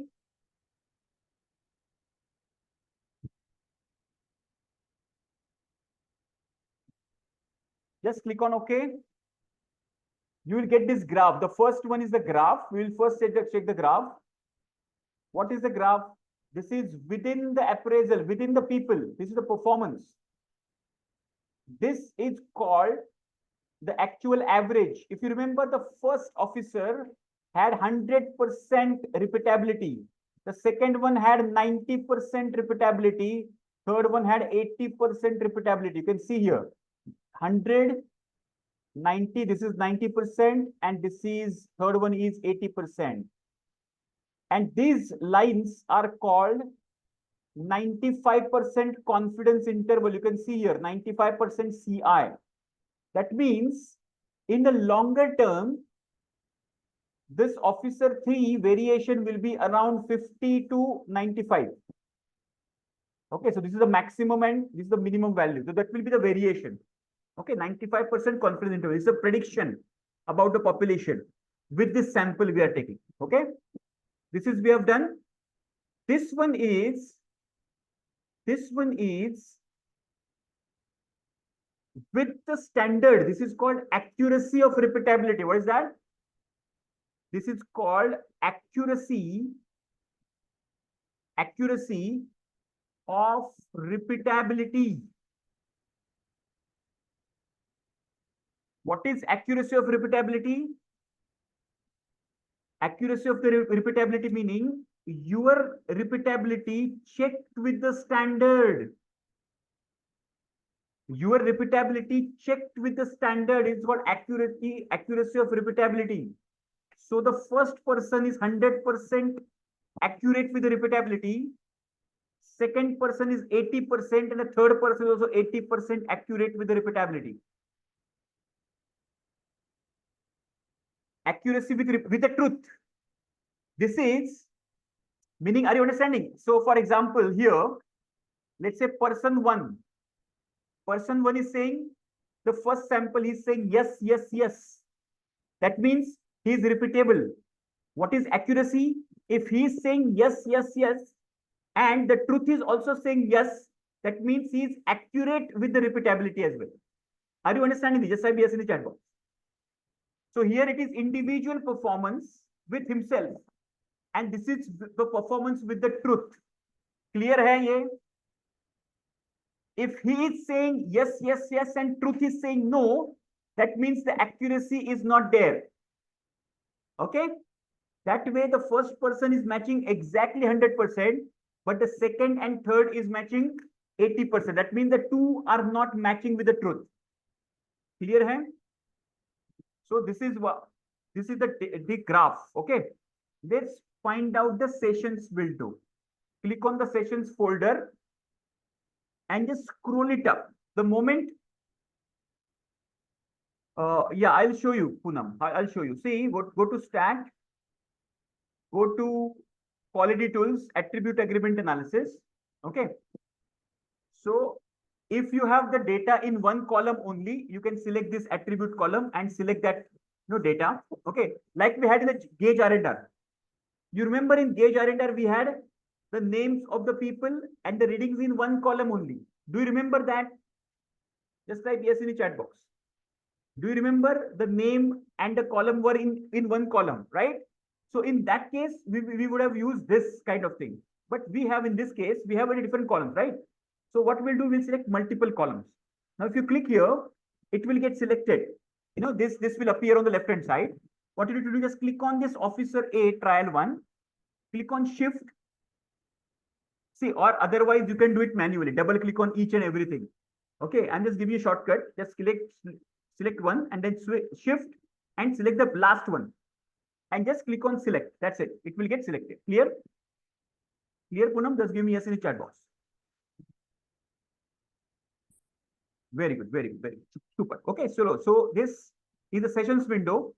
In the sessions window, just scroll it up. I will just quickly touch upon this. There are a lot of statistics. Don't get bogged down with this. It's very simple. I'll just explain you. There are a few main things we need to basically check. Okay, what are the main things here? Here, look at this.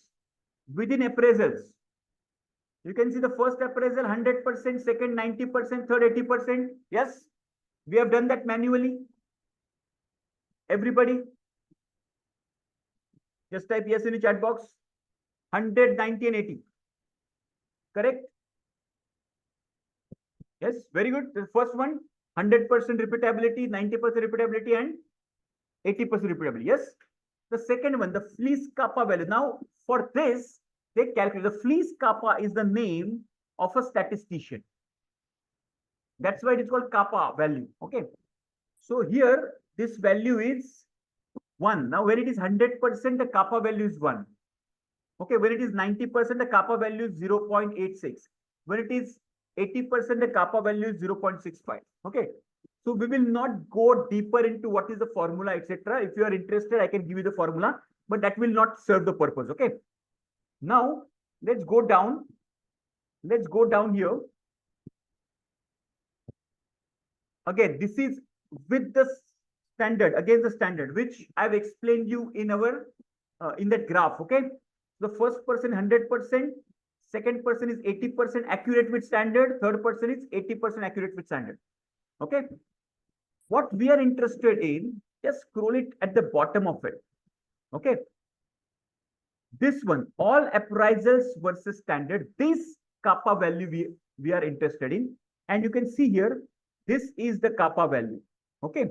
0.7828. This is the value we are interested in. Let me just note down here over here. The kappa value is 0.7828. Okay. And what is expected? What is expected? If the kappa value is between 1 to 0.9, it is the best kappa value. If it is between 0. We can say 8, 9 or something like that, to 0.7, there is some scope for improvement. And if it is less than 0.7, you reject the scale. You have to recalibrate. You have to train the people. Okay. So at this point in time, it is somewhere between this. That's where there is a scope for improvement. So for person number 2 and person number 3, we will give the training again because their score is a little lower than person number 1. So person number 1 is doing very well. So the person number 1 or the truth can give the training to 2 and 3, and we will try to improve their performance. Are you clear? Just type yes in the chat box. This is how the AAA attribute agreement analysis is done. Just type yes in the chat box if you are clear with this. Clear hai? Everybody clear? Just type yes, no. Super clear? Fantastic, fantastic. Okay. Chalo. So attribute agreement analysis. So MSA, this is called measurement system analysis. Practical we have seen. Okay.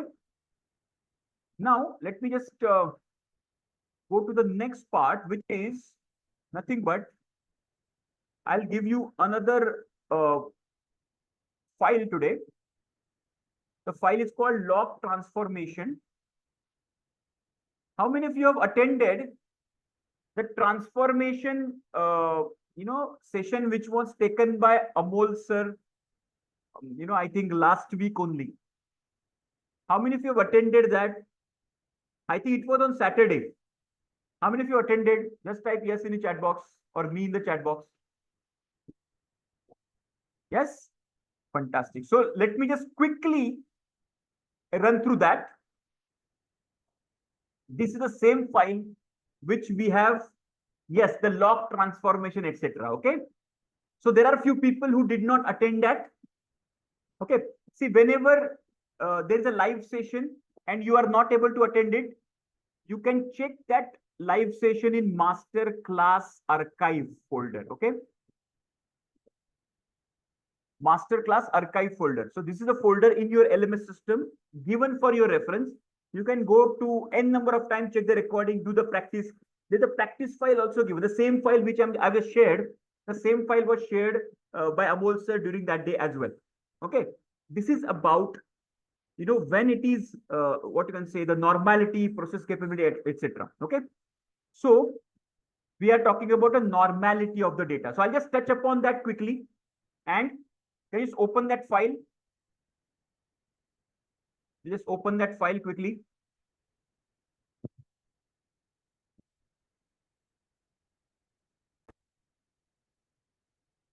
So the file is of some time data.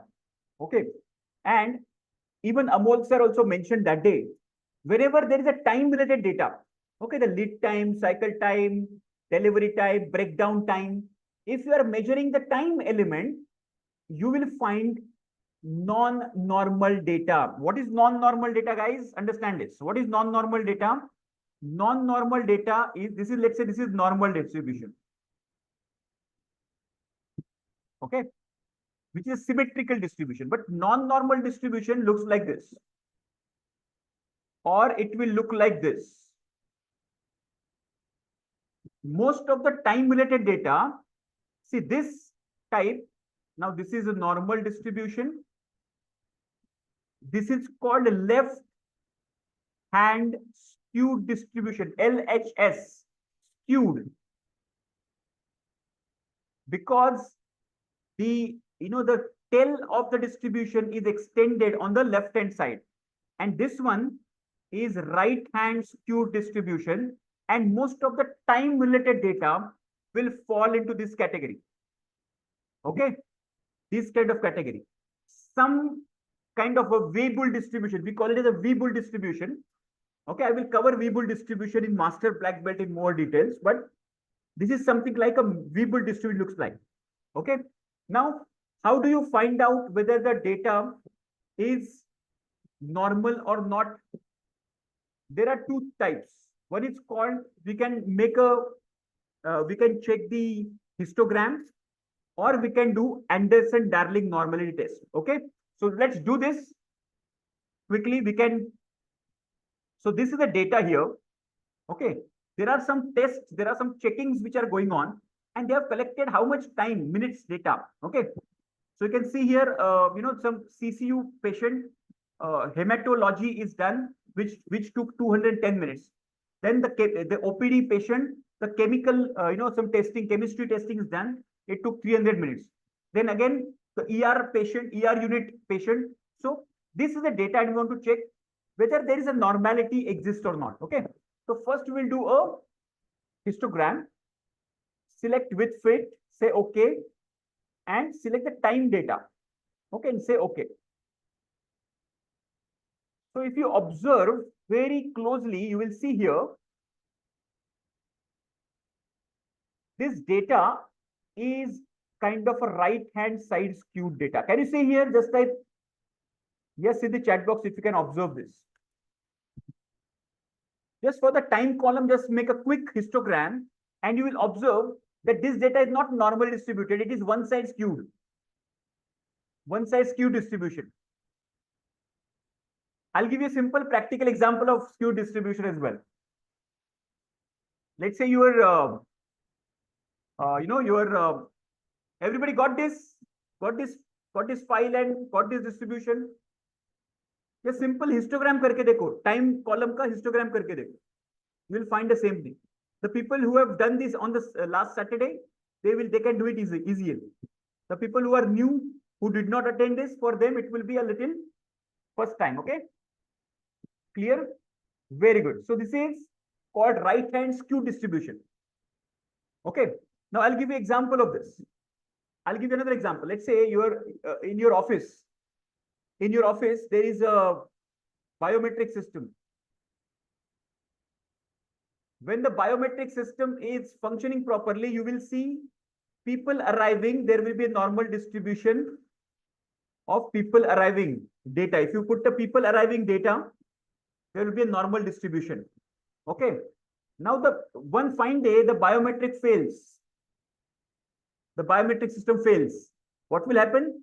People will start, let's say it is 9 o'clock. Imagine it is 9 o'clock, the target. So some people will come before, some people will come late in the normal scenario when biometric system is functioning properly. The moment biometric fails, what will happen? It will turn out to be this kind of distribution. So this is a 9 o'clock target. Okay. And people will start coming a little later, and it will turn out to be a non-normal distribution. Are you understanding? A practical case I'm talking about. Clear hai? Just type yes in the chat box. Super clear. And this is this one is the left hand side skew. This one is the left hand side because the tail is extended toward the left hand side. So this is called LHS, and this is called RHA. This tail is extended on the right hand side. Okay. So whichever tail is extended, that is the distribution type. Okay, clear? Very good. So that means this distribution is not looking like a normal distribution, but we have not yet confirmed. Okay, how will we confirm it? Go to stat, go to basic statistics, normality test. Everybody knows this? Anderson-Darling normality test. Just click on normality test, stat, basic statistics, normality test, normality. Just click on normality test. Select this time data as a variable. Just time column ko select karo and just say okay. and you will get this. And you will get this, okay? Now, if you can see here, if the p-value here is less than 0.05, the data is non-normal. In this case, it is 0.005. That means even less than 0.05, that means the data is non-normal. And if this would have been a normal distribution, the data would be very close to this line of significance, okay? You can see an arc getting created over here. It is kind of a, what I can say, indication that the data is non-normal, okay? Clear here? So this is a non-normal, it is confirmed. With this test, it is confirmed that it is non-normal distribution. Clear? Just type done in the chat box if you are clear with this. Clear hai? Yes, yes, yes. Very good. So what do we do about it? What do we do about it? So there is something called Box-Cox transformation we are going to do. What is that? Box-Cox transformation. Okay, let me just show you that.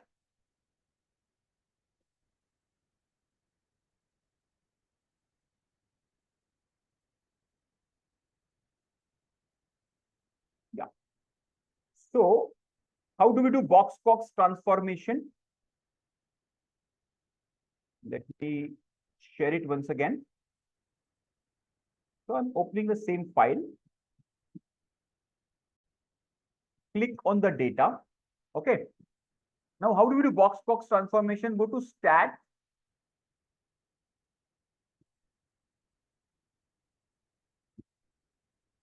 Go to Control Charts. And there is something called Box-Cox transformation. Can you see here?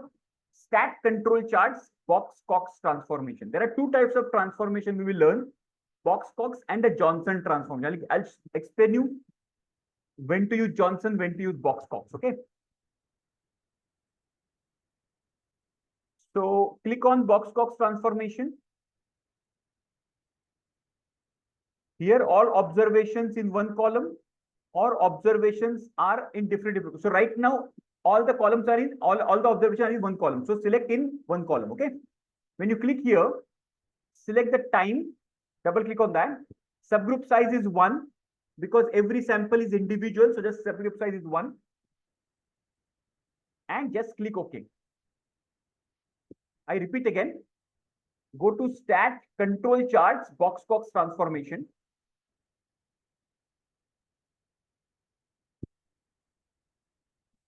Click over here, select time. Subgroup size is 1. Subgroup is the sample size. And say OK. And you will get this graph getting plotted. It is calculating a lambda value. And this lambda value is rounded off to 0. Can you see here?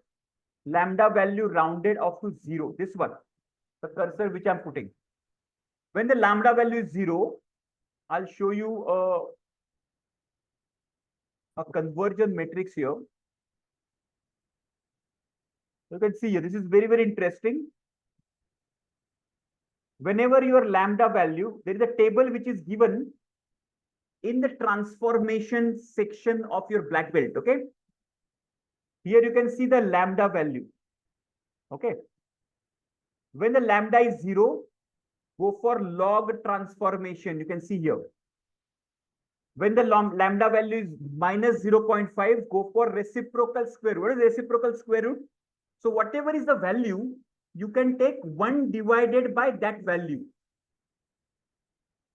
So what is log value? Whatever is the value, take the log of that value. I'll share with you what is that. When the lambda is 0.5, take the square root of that value.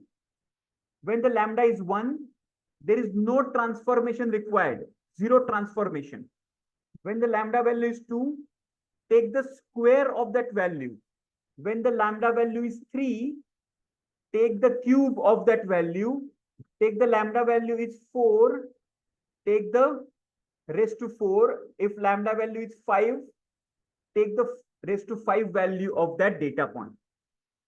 Same goes with over here. If lambda value is -2, then what we'll do, we will take 1 divided by y square. When the lambda value is -3, we will take 1 divided by y cube, and so on and so forth. Are you clear with this? Just type yes in the chat box. So you can extend the lambda value is between -5 to +5, anytime between -5 to +5. Are you clear? Just type yes in the chat. This is called box transformation. Clear hai? Just type yes in the chat box. Take a screenshot of this.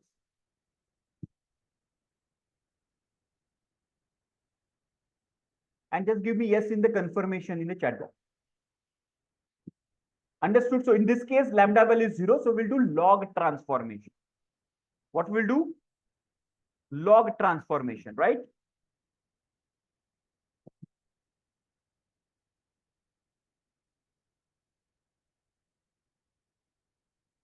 Done?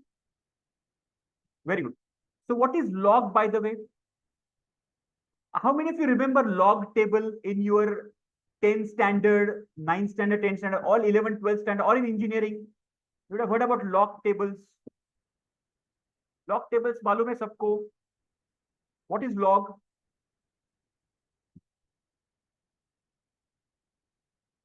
What is log, by the way?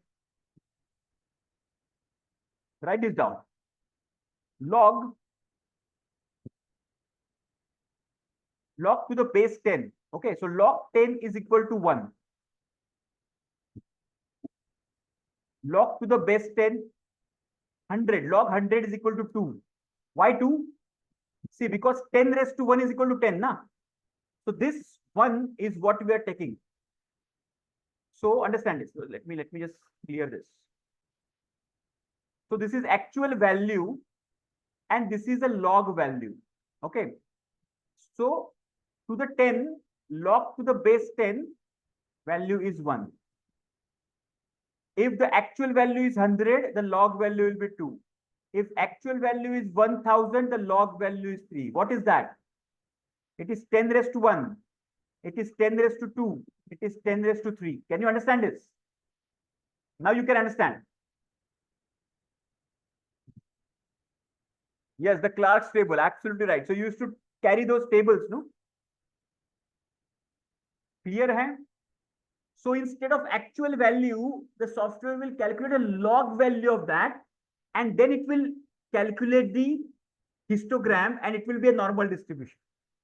Okay, that's how it is. A little complex, but we have the software. We don't have to do it manually. Okay. Clear? Now, there is a caution. There is a caution here. What is the caution here? Caution here is this. Transformation is to be exercised as the operation. See, understand it. Whenever there is a patient who gets admitted in the, in the hospital, doctor does not directly go for the operation. Yes or no? First, we will do some test. Then some medication will be given. Similarly, what we will do is, if the data is non-normal, what we will do? We will increase the sample size. Understand this? If we have 30 data points, we will take 50, we will take 100 and check if the data is coming normal or not. If there are some outliers of the data, we will remove those outliers. It is called cleaning of the data. If even after cleaning of the data is non-normal, then we'll go for the transformation of the data. Are you clear? Just type yes in the chat box. Are you clear with this? Are you super clear with this? Just type yes in the chat box. Clear hai? And this is called medication. So first, increase the sample size is medication. Okay. And even if it is not turning up into the normal distribution, then we can go for transformation. Okay. So in this case, let's say we have to go for the transformation. How do we do that? So we have to do the log transformation. How do we do that? There are multiple ways of doing it. First, we'll do a basic, the manual way. Okay. So what we'll do first, we'll name this column as log. Okay, let's call it as log. Go to calculator, open the calculator. Okay. Now this will open. Go to calc and open the calculator. Over here, just on the left hand side of the statistics, you have calc. Just click on calculator. You will open this. Store result in the variable, which column? Log column. Just double click on log. Okay. Now here we will find we have to actually change it into log, right? So we will just check log to the base 10. Can you see here? Log to the base 10. So double click on that. Log to the base 10. If you just select, it will be A, B, C, D, E. If it will be alphabet wise, just go to L. You will find log base 10. Double click on that. It will get selected. Now, here log 10 in bracket, you have to select which column you have to convert into log 10. We want to convert a column time. So double click on time. It will get selected. Everybody with me? The people who have done it in the last week, you will be able to do it faster. Okay. And just click on OK. And you will find all the data points converted into log. Can you see here? I'll just show you a couple of things. Okay, if the data point is 100, the log value is 2. Can you see here? Data point is 100, the log value is 2. Okay, you remember that? Data point is 100, log value is 2. If the data point is 10, the log value will be 1. Okay, that way you can see the log value conversion. Okay, now once it is converted, can you just do the histogram now? So let's do the histogram of this and see if there is some change in the shape of that. Okay, click on log and say OK. Are you observing this? Are you observing the change? Let me just open the first one as well.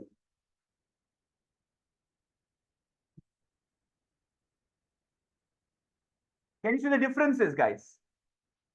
The first one without transformation and with transformation. Can you see the difference? Can you see the difference? Yes or no? Simple. This is how the transformation. So from the non-normal distribution, we have transformed to the normal distribution data.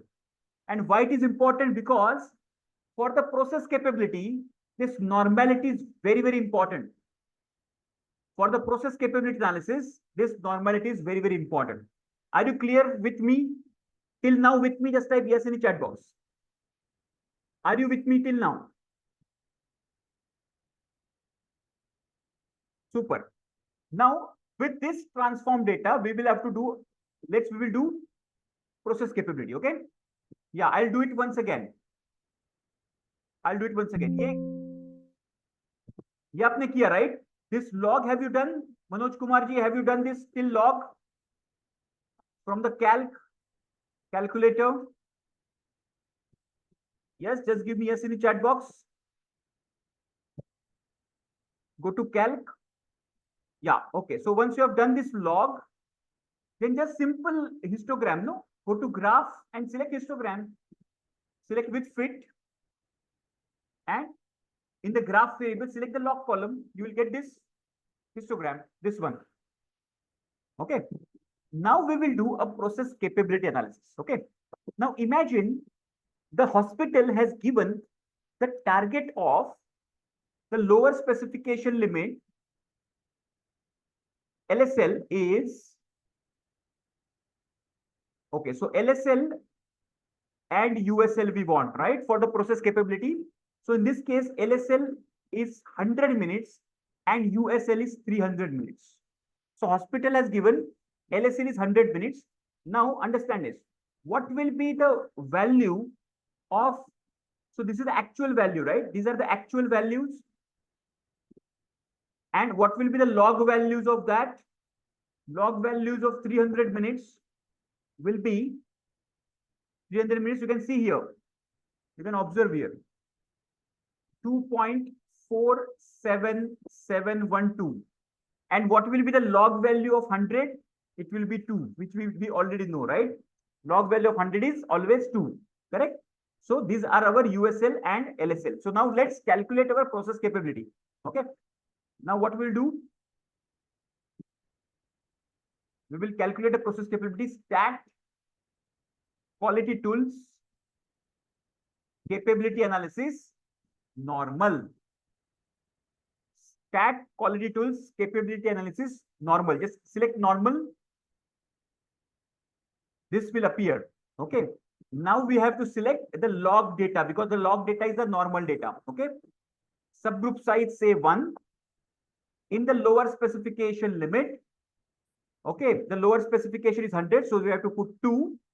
And in the upper specification limit, you can see 2.47712. Okay, 2.47712. Everybody with me till now? Stat quality tools capability analysis normal. Stat quality tools capability analysis normal. And just select this and go to option and select benchmark Z. It will give you directly what is your current process capability. And say OK. And say OK. Wow, look at this. So you can see here, your current process capability is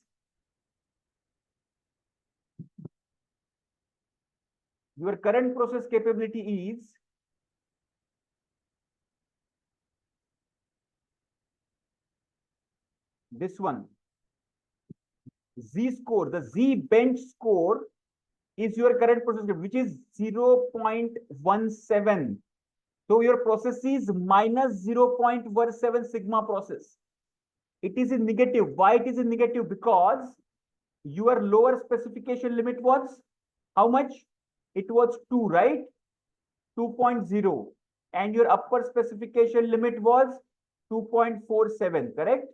Now your mean, you can see the sample mean is lower than your lower specification limit. That means, understand this, if I draw this, this mean, actually, this is the mean, is actually lesser than the target, which is the lower specification limit, and upper specification limit is somewhere like this. Okay, and this is the process. The entire data is actually defect. Okay, and that is why it is negative 0.17 sigma process, and we have to improve from there. Are you clear? Just type yes in the chat box. This is called the process capability analysis of this.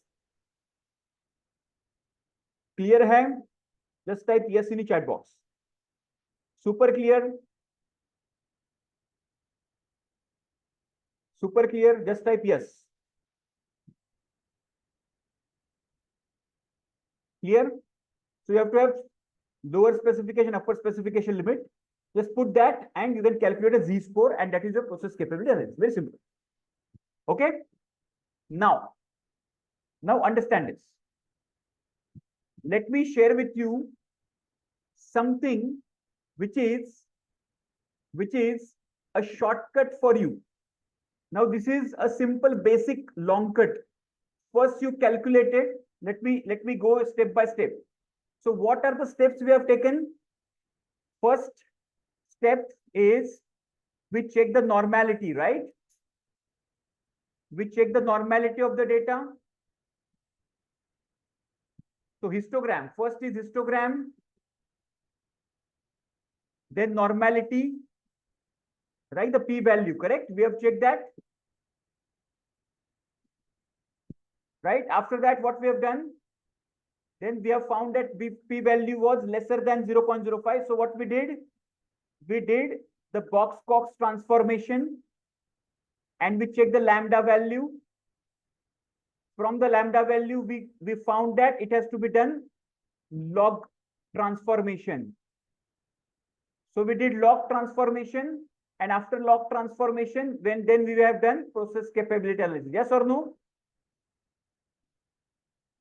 Everybody, this is a sequence we have followed. Just type yes if we remember the same sequence. First we did histogram, normality, then Box-Cox, then we did log transformation in the calculator, and then we did the process capability analysis. Yes? Remember the same sequence? Now let me give you a simple, what you can say, a shortcut of this. You did not to do everything. Whenever you come across such kind of data, what you can do is go to stat, go to quality tools, go to capability 6-pack and select normal. I repeat again, go to stat, quality tools, capability 6-pack, normal. Select normal distribution. Directly normal distribution we are selecting, understand this, without checking the normality of it, okay? Now, in the single column, select the time data, which is the original data. Select the time data. Subgroup is 1. Lower specification limit is 100. Upper specification limit is 300. And here go to transform. Okay, click on transform. Here we will see Box-Cox transformation. Check Box-Cox transformation, say OK. Go to option, select benchmark Z value, say OK, and say OK. Wow. All the analysis is done in one shot. You know, stability. How many of you remember SNC? How many of you remember SNC? SNC stands for what? Stability, normality, and capability. Yes or no? S, N, and C, right? So as for stability, you have done the stability, which is the control chart. So we have done control chart. Then the normality, we have done the histogram and the normal probability plot. And then the capability analysis. The Z-score value is here, Z-bench. Okay. So in one shot, we have done the transformation, and see, we have done the stability of the data, we have done the transformation of the data, and we have done the process capability as well. This is a shortcut method of this. Okay. But you should understand how we have arrived at it. Okay. Now you know what is stability, what is IMR chart, you know what is I chart, what is moving range chart, you know what is this histogram coming from. This is a transformed histogram, right? The second one, what we have done, okay? And then with USL and LSL. And this is the normal probability plot of the transformed data. If you do the normal probability plot of the transformed data, this will look like this, okay? I'll show you log transformation. Let's go back to the data once again. If I do the probability plot of this log data, go to stat, basic statistics, normality test. Okay. Instead of time, go to log and say OK. You will find this p-value 0.255. The same p-value you will observe over here. Can you see here? P-value is exactly 0.299. How many of you got this? Just type yes in the chat box. This is the normal probability plot or normality test of the log data, transform data. Clear hai? Simple. This is how you can transform the data and do the process capability analysis. Okay. Yes. Very good. Very good. How many of you are feeling this very heavy session? See, the new people would find it a little heavy. But because the last week Amol sir has taken this session, so for you it will be a repetition, at least this one. Okay. Yeah, the new people thoda sa heavy rahega because it's a black belt. This is not for you. This is for once you've done the green belt, you've done the black belt study. After that, this hackathon you have to attend. Okay. You are directly attending. It is like a helicopter landing. Isliye you don't know how to deal with this. Okay. But don't worry, step by step, after few weeks, you will understand this. Okay. Clear hai? Fantastic. Very good. Very good. So I think we will stop here. We will not do our Bheja Fry more, and we will connect again tomorrow with, with the revision, as well as we will go to the next level of this black belt. Are you enjoying this journey? Just type yes or no in the chat box. Are you enjoying this? Even though heavy hair, but is it interesting? We have learned a lot of things. Yes or no? Yes. Just do the practicing, and this this recording also will be available in the hackathon folder. You can just observe this hackathon folder. Tomorrow we'll come again live, and we'll do this hands-on exercises. We'll do some learn some other tools, okay, and take the journey ahead. And day after tomorrow there will be examination for the people who are ready for the examination, okay, not for the new people. This examination will only be the green belt certified people and the people who have been through the entire black belt content at least once. Okay. Yes. Fantastic. So, till the time, revise this, keep learning, keep growing. Any question you have, you can ask me right now, or you can ask me tomorrow as well. Just revise this. Okay. Yeah. Let it sink first. Yeah. Thank you very much for joining. Yeah. No problem, Mr. Rahul. You can just check the recording later. Okay. And you are new in the system, so you have to go to the green belt as well. Okay. Yeah. Thank you very much. Keep learning, keep growing. This is Desh Patil signing off. Bye bye. Take care.